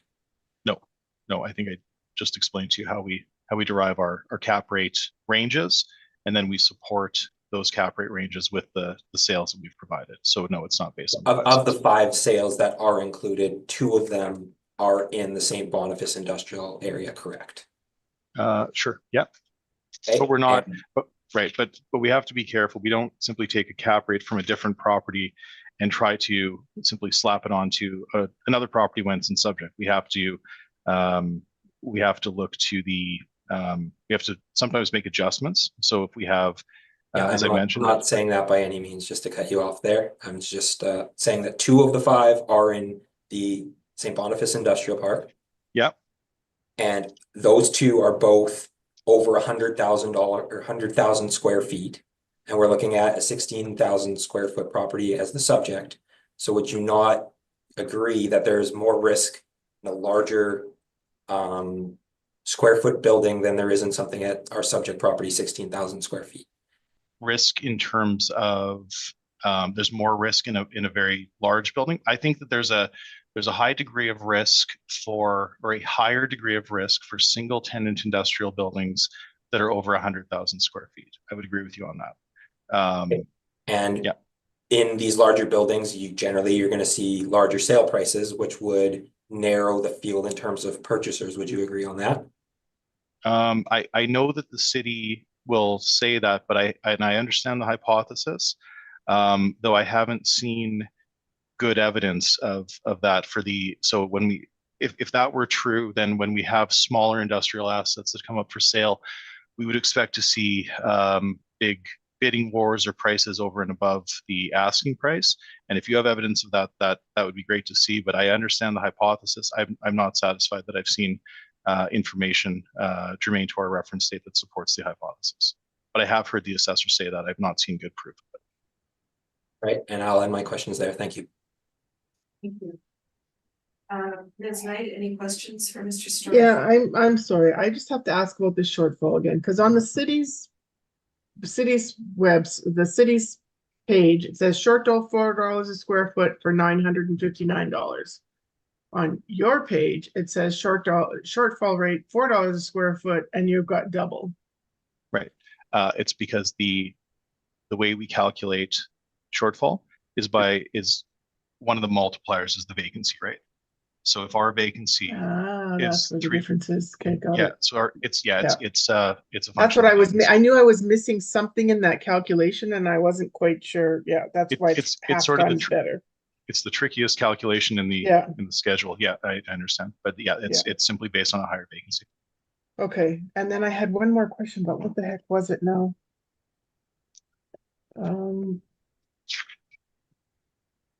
I'm sorry, I didn't write it down, so I'll pass. And Mr. Purvis. Yes, I'm just looking at page 11. It's the market rents for the property. Yes. On your previous submissions, you've given us dates of the leases and when they were signed, when they expired. Yes. That's my question. Yeah. I don't have any dates on this one, so I'm just wondering how current they are. Yeah, so if you go to it'd be my last page, you can see the rent dates. So 21, 21, 23, 22. Sorry about that. Sometimes we clip them because it's hard to see on the on the page, but it's, if you go to my very last page after the income statement, it shows a rent roll. And Okay. it's, you might have to sort I of need squint or zoom in, a but bigger monitor to read this. yeah, it's It's so even yeah. smaller. Industrial truck starts in 21. Silverdale exterior starts in 21. The Replenex supply starts in 21, and Outback Power starts in 23. So they are all they're fresh leases to the reference date. So they're not, they're similar to the previous. I didn't omit them to not show them. I apologize for that. It's sometimes the fitting them onto this page. We have to shrink it, and it's causes an issue. But no, they are indeed starting from 21 to 23, as are the others. So yeah, they are relevant. Okay, thank you. Mr. Story, thank you, Mr. Curtis. Mr. Story, I just have one question. And I'm sorry, I don't know your page number here. It's just when you're talking about additional risk factors. Yes. Site specific, etc. So you've got here as your first additional risk factor, a wall height is less than or equal to 18 feet. Yes. This is applying to all flex warehouses. Yes, we look at these on a site specific basis though, so we haven't adjusted for any of these today, but typically a wall height that is less than or equal to 18 feet will generally have a clear height of only 16 feet. That is not the modern standard. We would expect to see in most newer industrial properties something north of 20 feet as a broad comment, and ideally something in that 24 to 26 foot range. You can generally assume that if the wall height, you would lose about 2 feet of clearance. So if you see an 18-foot wall height, generally the clearance is about 16 feet. So we do consider that on a site-specific basis. In this case, I don't know that it's it will certainly limit the types of tenancies that you might expect to see here, but I haven't made an adjustment. I feel comfortable at the 6.25, but it is a good point, and there are somebody could make a reasonable argument that a 6.5 is more reasonable, but I think 6.25 is fair, and I feel very comfortable with the resulting value ultimately. All right. Thank you. That's all my questions. Does either party have a wish for a summation? No summation. Thank you, Madam Chair. Just very quickly, Madam Chair, we believe that our rents are more indicative of the space. It's better to use the actual rents in place than the model rent, or try to support the model with rents from outside areas. And we also believe that the cap rate that we've applied here is appropriate. I think the mall's cap rate is too low in this instance. So I'll leave it there, and I thank you. I thank you. And we will then move on to our last property, item number 10, which is 70 Durand Road. Seems to be a popular address today, Durand. So we are looking again at assessed value, and Mr. Gretchen, whenever you're ready to proceed. All right, item 10, file number is 24-1623, roll number 0605-309-1200, address 70 Durand Road, roll year 2025, reference date April 1st, 2023, and we have an assessed value of $8,578,000. It is one building consisting of 10 premises built in 1981 with 20-foot wall heights. The land area is 156,397 square feet, and the plan area is 71,628 square feet, giving us a land to plan ratio of 2.18. Moving to page 2, you will again find the most recent sale, June 30th, 2021. So the 2021 sale is under 2 years from the reference date, and the sale is $522,000 above the current assessed value in 2025. Moving to my page 3, you will find the maps, again, southeast quadrant of the city between La Jamodier Boulevard and Plessis Road. Page 5 includes the parcel lot for the subject and the street view photos of the building. Page 6 to 8 are the overhead with the breakdown or the units showing on the overhead of the building. And page 9 includes the rent comparables. So rent comparables range from lease start dates of 2013 to 2020, lease terms from 3 to 10 years, and leased area from 3,000 to 12,000 square feet. Wall heights range from 18 feet to 22 feet, and effective years built range from 1971 to 2004. The net rents range from $8.25 to $9 a square foot.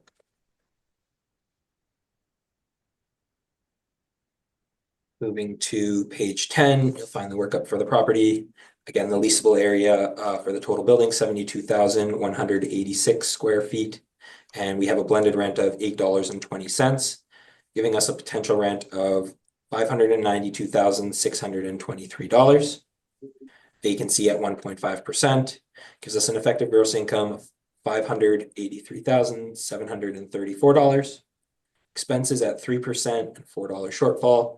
We arrive at a net operating income $561,891. Capitalization rate applied is 6.55%, giving us a rounded value of $8,578,000.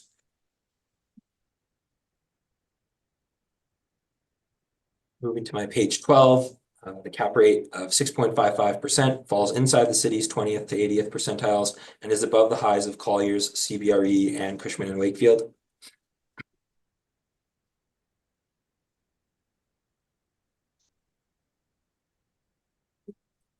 Last page, page 19, is the application for a board of revision.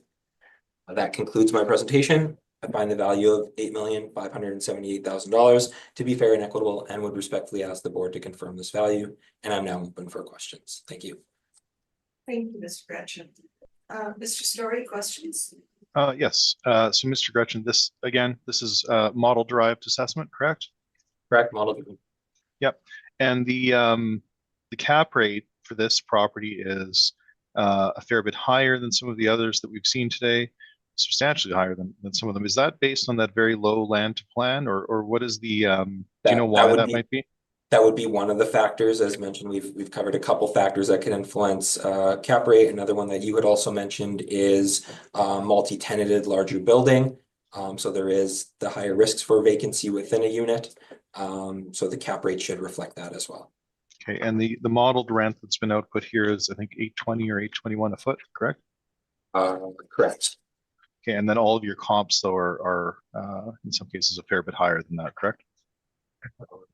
850, 850, 825, 870, pretty much in range. There's a couple at 895, but these are very close to the market rent or to the rent applied for this property. And once again, and just lastly, none of these again are in the St. Boniface Industrial Park. I appreciate that they're in Elmwood or Transcona, but not in the St. B Industrial Park proper, correct? Once again, I searched based on market region, so I couldn't tell you. We've already covered that the Terracons are on the opposite side. The Dugald ones, I'm not sure if that would be the Transcona or the St. Boniface side. Okay. I will leave my questions there, Madam Chair. Thank you. Thank you. Ms. Knight, any questions? I do not have any questions, but just to confirm, this is 20-foot wall heights where the rest of the buildings are 18? This one is 20 feet, correct? Okay, thank you. And Mr. Curtis? I have no questions. Thank you. I also have no questions on this. Mr. Story, if you'd like to proceed with your brief. Yes, thank you very much. Okay, so here we are on Durand once again. We have a flex warehouse built in 1981. We have that very low land to building of well, the city says 2.18, we say 2.19 to 1, but regardless, we're getting down to that 2 to 1, which is not a positive. So we should be cognizant of that as we move forward. Ultimately, we have we've used the actual rents in place once again, and I apologize. Just based on the sizing, I don't have the start dates, but I can tell you verbally that they are all, well, the first one is April of 2020, the next one is March of 23, June of 21, and then April, February, and September of 22, December of 21, November of 20, and March of 23. So these are all certainly within range and certainly applicable based on our reference date, and some of them are actually right at the reference date. So the final indicator there is at March of 2023, as is the second indicator, with a number of them in April, February, and September of 2022. So these are good, fresh rents for our analysis today. And over the leasable area of 72,816, the market rent per annum that is being generated by those contract rents is 507,471. If we are to blend that market rent per annum across the leasable area, we come to 697. So the model rent is quite high in this instance. We also note once again, our vacancy we're applying here is 3%. Management and shortfall not in dispute. In this case, we recognize that we have a higher wall height, which is a positive. So we've applied the 6.25. So we are in this instance below the assessor in terms of the cap rate that we've applied, but we've been very consistent across the board. Now that land to plan is a bit of a concern, but it does not appear to be impeding their leasing. And if we use the leases in place, and then the other standard parameters, a 6.25% cap rate makes sense from our perspective. So based on an NOI of 468,741, capitalized once again at 6.25%, we come to an income value of 7,499,864, which rounds nicely to 7,500,000. So $7.5 million rounded, based once again on the actual rents in place, a more reasonable vacancy allowance of 3%, vacancy and collection loss, which of course is slightly lower, but well supported, and a cap rate of only 6.25%. So I feel very comfortable with that request of $7.5 million. I think in this instance, the rents that have been applied are too high and potentially causing some distortion to this assessment. So with that being said, Madam Chair, we do respectfully submit that the value of this asset not exceed $7.5 million for the purpose of our assignment today. And with that, I'm happy to take your questions, and I thank you. Thank you, Mr. Story. Mr. Gretchen, did you have questions? The only question I guess I had is the assessment summary I have is $7,437,000. So in that, I'm not seeing your reference to 7.5 million. 7.5. Sorry, you're looking at the brief for 7D Durand? Correct. Okay. 25 realty assessment, $8,578,000. Requested assessment, 700,437. I'm not sure where you're reading that from, but if you go to my brief, It is on your brief. I have your brief open. Page 2. Yeah. Oh, no, I had sent in an updated brief. Was that not changed? There was an error in my first submission. I didn't receive any updated brief. Oh, that's odd. I did indeed send it. Well, at any rate, is it, well, okay, I'm not sure. So I guess just to clarify, the value you're Yes. seeking is 7.5 million. Yeah, it's sorry. So I'll go through the calculation then very quickly, just so everyone has it. Our leasable area, of course, is 72,816. Our potential net market income is 507,471 as per the actual contract rents. Vacancy allowance of 3%. Management allowance or non-recoverable at 3% as well. Shortfall at $4 per foot gives us an NOI of 468,741. Again, that's an NOI of 468,741. Cap rate of 6.25. That leads to 7,499,864, rounded to 7.5. And on the vacancy, what does that total come to? 3% once again, and that's a negative or a negative adjustment of 15,224. Thank you. And the shortfall is 8,738. Management deduction is 14,767. Mr. Story, when did you send that in? Before the deadline. So I'd sent in a raft of briefs. So these were all changed over. So it's unlikely that one would not have been. So I'm not sure. I can send in my workup sheet if you'd like. Or how would you like me to proceed, Madam Chair? The only number that's different that I'm seeing in the workup is your vacancy rate. In the one that we have, it's 3.5%. You said it's 3%. Okay. Yeah, I'm using 3. So it should be, if you just correct that to so that the allowance, the bracketed figure should be 15,224, and presumably the one that you have would be just a little bit higher. Sorry, and what's the shortfall number? $4, which is an adjustment, negative adjustment of 8,738. So originally you had 10,194. I'm not sure. I don't have that original working paper on me, so it was replaced. So I apologize for that, but I did replace these as there was an error in the initial. What's the price per square foot? 6.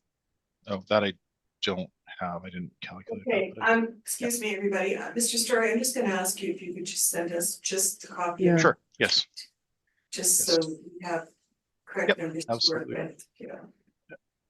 Zach, should I send it directly to you or? Sure, yeah, that should do it. Perfect. And you have this others, but not this one. In terms of what happened. That's the only one I say, but usually there's the exchanges for the subject. I don't like. Okay. To be honest with you. Alright. So, might have got a solicitor. I'm not sure. Okay, I think I've got it here. So it was sent in. Yes, it was sent in with 15, 30, 36, and 45 again. Let me just check this before I send it to you. Oh, okay. I see what happened. It's showing that it was damaged. The file had an issue. Okay. Sorry, I will send you the updated and ensure that it's in good order.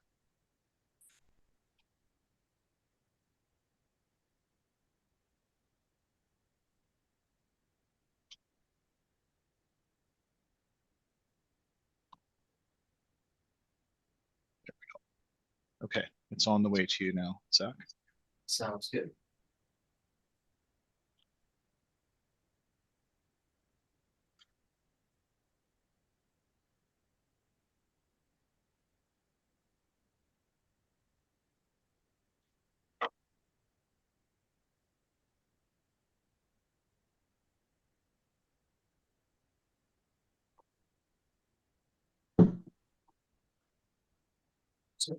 Yeah, I can look on.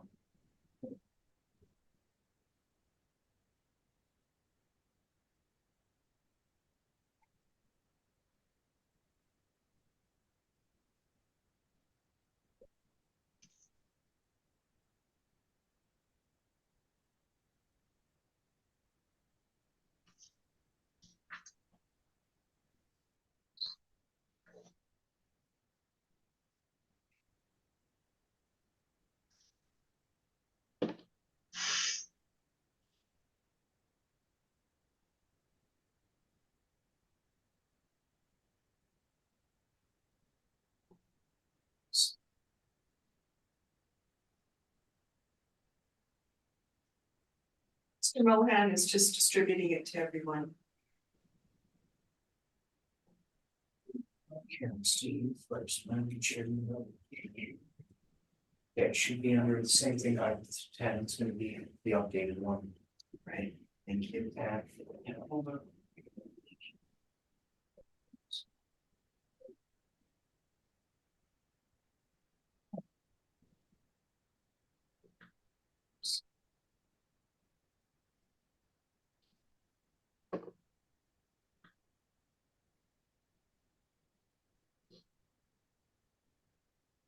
Okay, panel, so it's in the SharePoint now, it's same name, just updated in caps than applicant brief, and then I'll send it to the assessor as well.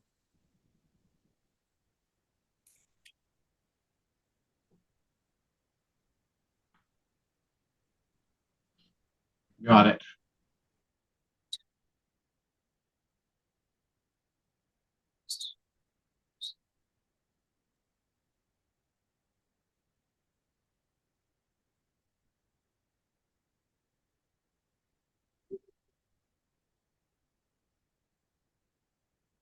Sorry, what did you put it under? Same thing, item 10, it's just as updated beside applicant brief. Ah, there we go. Thank you.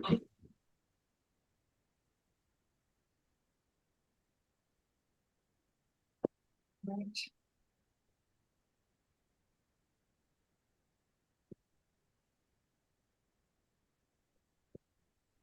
Everyone is good to proceed? I still haven't received it. Yeah, it's currently taking its long arduous task of leaving my inbox, so a couple seconds hopefully. Okay, just left the inbox, so momentarily, God willing.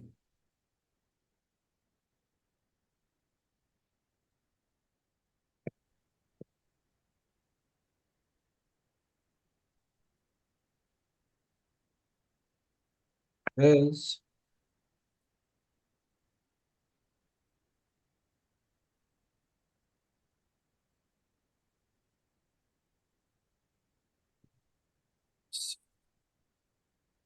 moving to page 2.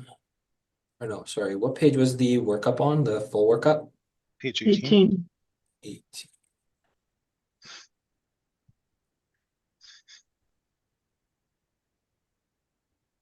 7499864 rounded.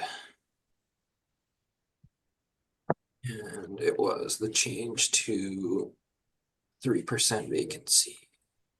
Vacancy and contract rents, and then we have a lower cap rate than the model. We're at 6.25. You're at 6.55. We're using contract Yeah, rents. I'm just looking at the Yeah. change in yours. Oh, I see. Yeah, gotcha. Just to there. Okay, so that was, my primary question was just determining how you were getting to 7.5, and that answers that. The other question I've kind of been dancing around is just, you haven't, obviously you said at the first property, I've kind of left it to the last one because they were all part of a sale. You haven't put any reference or any backing to these sales as market sales. No, so as I mentioned, we don't consider large portfolio sales good indicators of market without some adjustment. So no, we've not considered those sales to be at market. And frankly, I don't know that the model has either, because it appears that the model is not considering the sale either. It's not adjusting over and above the sale, which we see sometimes. So no, we haven't. Based on the fact that it is a portfolio sale between two large investors, those are two red flags. So no, I haven't considered the sale in my analysis. We've simply looked to market indicators in terms of cap rate, vacancy at a baseline, and then the contract rents, and everything else is effectively we're in line with. So most of these appeals today are going to be about slight adjustment to vacancy, actual contract rent versus modeled, and then our cap rates versus the model. That's what it comes down to. Yeah, I just wanted to touch on that. As mentioned, you covered the fact that ours are also model driven. So we are based off the income approach for our valuations, but it's hard to ignore these sales in the sense that, as you mentioned, they are a REIT sale, quote unquote, or to a REIT, now that I'm aware on your end. But the REIT is responsible to disclose these values as fair market value, which they have signed off on to their shareholders. So in saying that these values sold in 2021, and we're now looking at 2025 values, and I had covered in each of the presentations the value difference from the sale to our 2025 assessment. Is there not some weight that should be put on that? Well, perhaps, but I suppose when we look at it should be considered, but you can see that those sales would be higher, and typically, again, REITs are generally able to avail themselves of preferential financing. So we may see we may see higher sale prices. We're seeing portfolio sales, and I think I've made our position clear, but just to reiterate, we don't consider those large portfolio sales. And from my reading of the standards that that govern the assessment or the assessors under the IAAO standard, those should be, if you were to include them, you should make some adjustment to account for the fact that these are their acquisitions and divestments by large players. So based on my comments regarding our methodology and based on the standards set forth in the document that I've submitted in rebuttal, ultimately, no, we are not considering those sales in our evaluations today. We are simply looking to, we are working them up the same way we would any other property, whether it's sold through a large portfolio acquisition or not. So no, we haven't considered them generally. Yeah, like I said, we are also working off of model-driven income-based approaches, but it was just hard to ignore that the market evidence out there does support values at or close to our 2025 values. Again, it's a portfolio sale, and I believe that the standards that by which you're bound suggest that you ought not to accept those sales at face value without further investigation. So, and that was I believe I illustrated that in my rebuttal. Right, and I'll leave it at that. That's it for my questions. Thank you, Madam Chair. Thank you, Mr. Story. Great, thank you. Mr. Curtis? Again, it appears this property is fully leased. Is that correct? This one is fully leased. Yeah, no issues with the vacancy in any of these today. All right, because there is that big difference in all of these. I mean, I'm used to the cap rate difference between applicants in the city, right? That's sort of the standard ongoing battle. There does seem to be a big discrepancy on all of these properties between what the city's assessing the vacancy rate with what you're doing the vacancy rate. But these are all current leases and fully leased. They are. Yes. So the issue, Mr. Purvis, is that we don't typically see in assessment vacancy rates of only 1.5%. That's extremely low. We've not typically seen that in the past. We don't see anything in the market that would indicate that that's an appropriate baseline vacancy for St. Boniface. So 1.5% is exceptionally low. 3% is quite low when we consider physical vacancy plus bad debt and collection loss over the expected useful life of the asset. So to your point, yes, they're fully leased, but we would never use a 0% vacancy. And for much the same reason that if they were vacant, we wouldn't use a vacancy rate of 100%. So we have to find something that is that accounts for vacancy and collection loss that is stabilized over the effective useful life of the property. So it's our perspective that 1.5% is very, very low. And St. Boniface is indicating at a minimum, as Mr. Gretchen pointed out, for all inventory 2.6, and then a rate that is a fair bit higher when we look at multi-tenant vacancies. So we're actually low compared to the Johnson report, but 1.5%. I don't know that would be reasonable to assume that would be sustainable over the effective life of these assets. So I appreciate your comment, but I think that the 1.5% is too low, and that's why why we have that dispute on all the files today. Right. And then, so what you're telling me is part of it is the loss gets calculated at a vacancy rate. Wouldn't that actually be part of the expense or shortfall number would be the non-payment? No, so shortfall is the cost of maintaining vacant space. So that's how you calculate the shortfall. So the shortfall is the rate multiplied by the vacancy by the square footage. So that's shortfall is the cost of carrying vacant space. And that is a standard parameter that we both agreed to. So that's not in dispute. But and then the expense line too. Like it just seems. Oh, so like the management or non-recoverables. Well, that's a whole different set of issues that we dealt with in great detail in the previous cycle. But effectively, that's the city. We have a bit of a dispute. I don't want to go too into the weeds about it, but it is that is a recognition that there are going to be non-recoverable expenses that are borne by owners in the competent management and upkeep of the property. Mm-hmm. So that is a separate line item.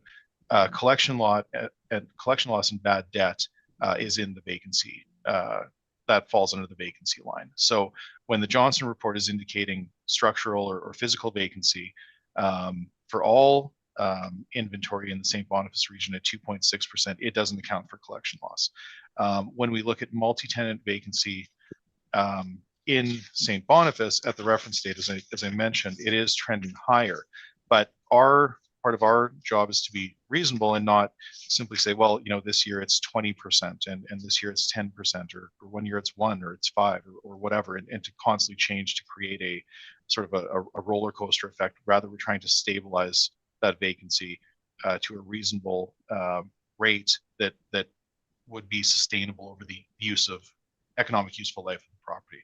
So that's how we calculate it. I just think that 1.5% is too low, even if the vacancy in industrial is lower than it typically has been at this point in time. We don't want to see it bouncing around and causing distortion. So as I mentioned, I'm just looking here at the multi-tenant vacancy rate by district in St. Boniface in 22 is 5.4%, and we're using 3. So we are trying to stabilize it, but I don't know where the model's 1.5% comes from. But from our perspective, it is too low for these properties in St. Boniface. Because I mean, I understand why we don't go to 0. Like that makes sense, even though they're all fully leased. It just seems that you've got a collection of fresh leases that all seem to have been done kind of contemporaneously with the sale of the property. So I'm assuming QuadReal went out, did lease renewals to make the properties more attractive for sale. And so you've got a purchaser that acquired properties knowing that they've got long-term leases from tenants with good.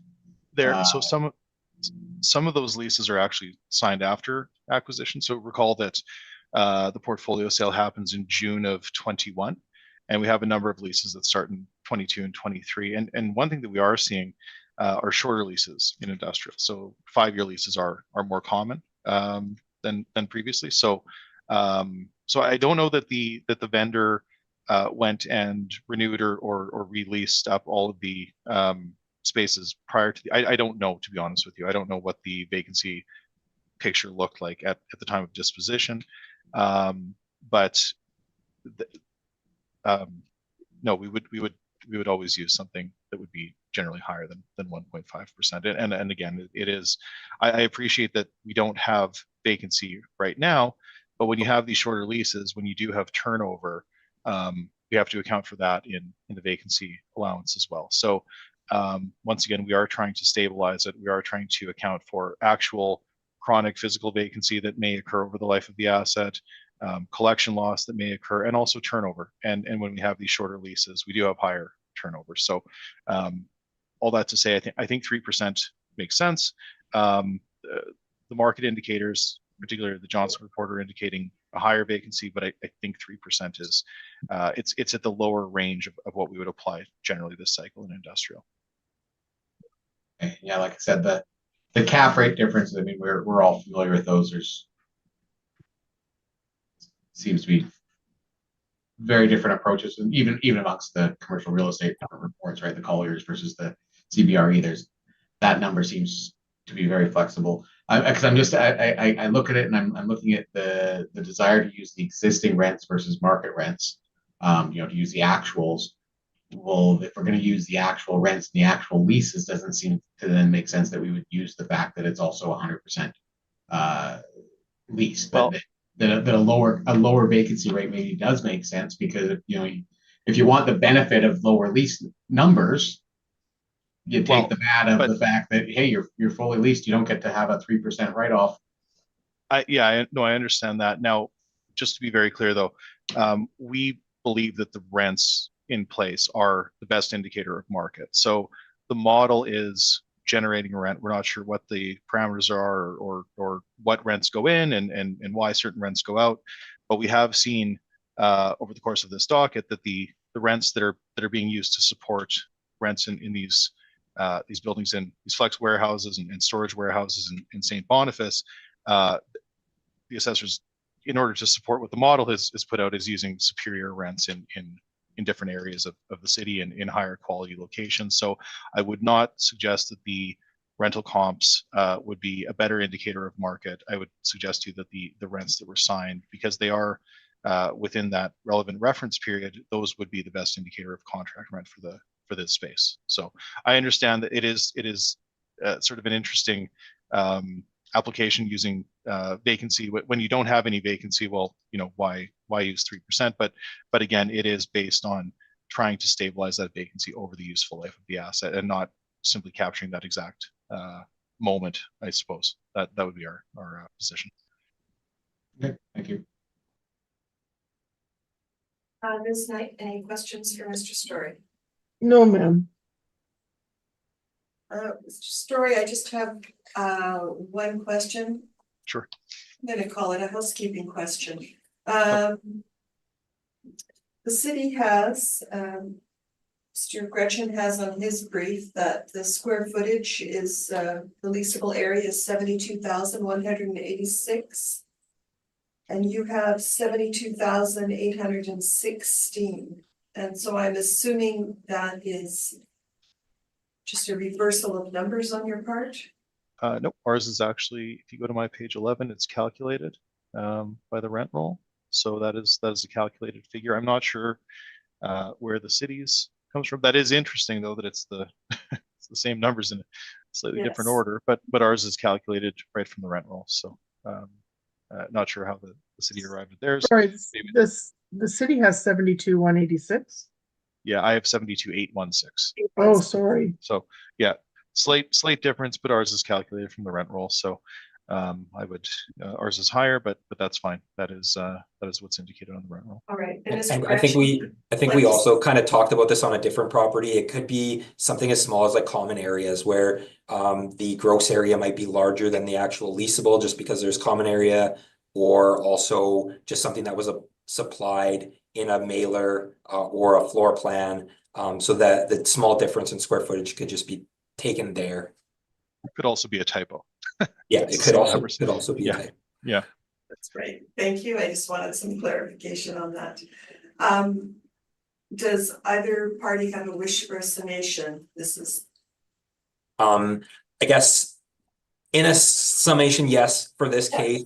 My rents were called into question, so I just want to summarize that I was using the market region. So although Transcona and St. Boniface were not community-based or community, what's the term I'm looking for?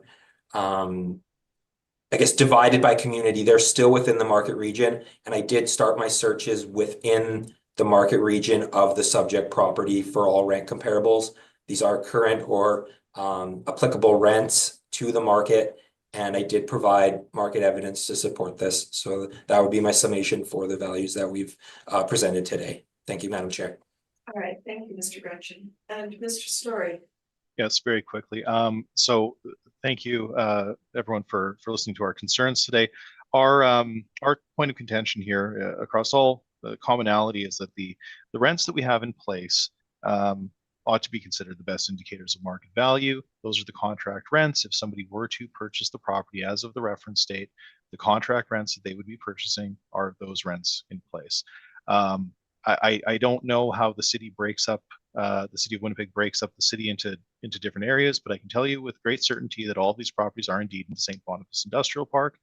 And if you were to look for market comps, you should be looking to those streets. We've provided a swath of comps, and you can see that if you use comparables in superior properties, you'll end up with a distortion. I believe that's what we've seen today. So our first point is that we believe that the contract rents are the best indicator of market for each of the properties, and I don't see any reason why we ought not to apply them. The vacancy that we've used, as we've mentioned, is indeed meant to provide a reasonable, stabilized vacancy over the life of the asset, and the capitalization rates have been selected on a site-specific basis. So, and they are consistent from property to property, and in some places they might be low. In the last one that we looked at, we're trying to consider the positive elements with some of the challenges. So when we have higher wall heights, but with a lower land to building, we can make that adjustment. And sometimes we do indeed end up lower than the city in terms of the cap rate that we've applied. But ultimately, Madam Chair, it is our position that the values that we presented to you today are supported by our analysis, and it has not been done by a model. They've each been reviewed on a site-specific basis, and on that, and due to that, we believe that our valuations are more typical of how the market would view these properties. So we do respectfully submit that our values are more in line with how these properties would be treated on the open market. And with that, I thank you all for your time today.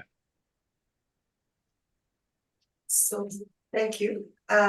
All the items on our docket have been heard this morning. And this hearing is adjourned. And I would just like to thank both of you, Mr. Gretchen and Mr. Story, for your briefs today. And excellent as always, both of you. Thank you. Yes, you thank very you for your much. time today, and look forward to seeing you guys again soon. Everyone have a good afternoon. Thanks, everyone.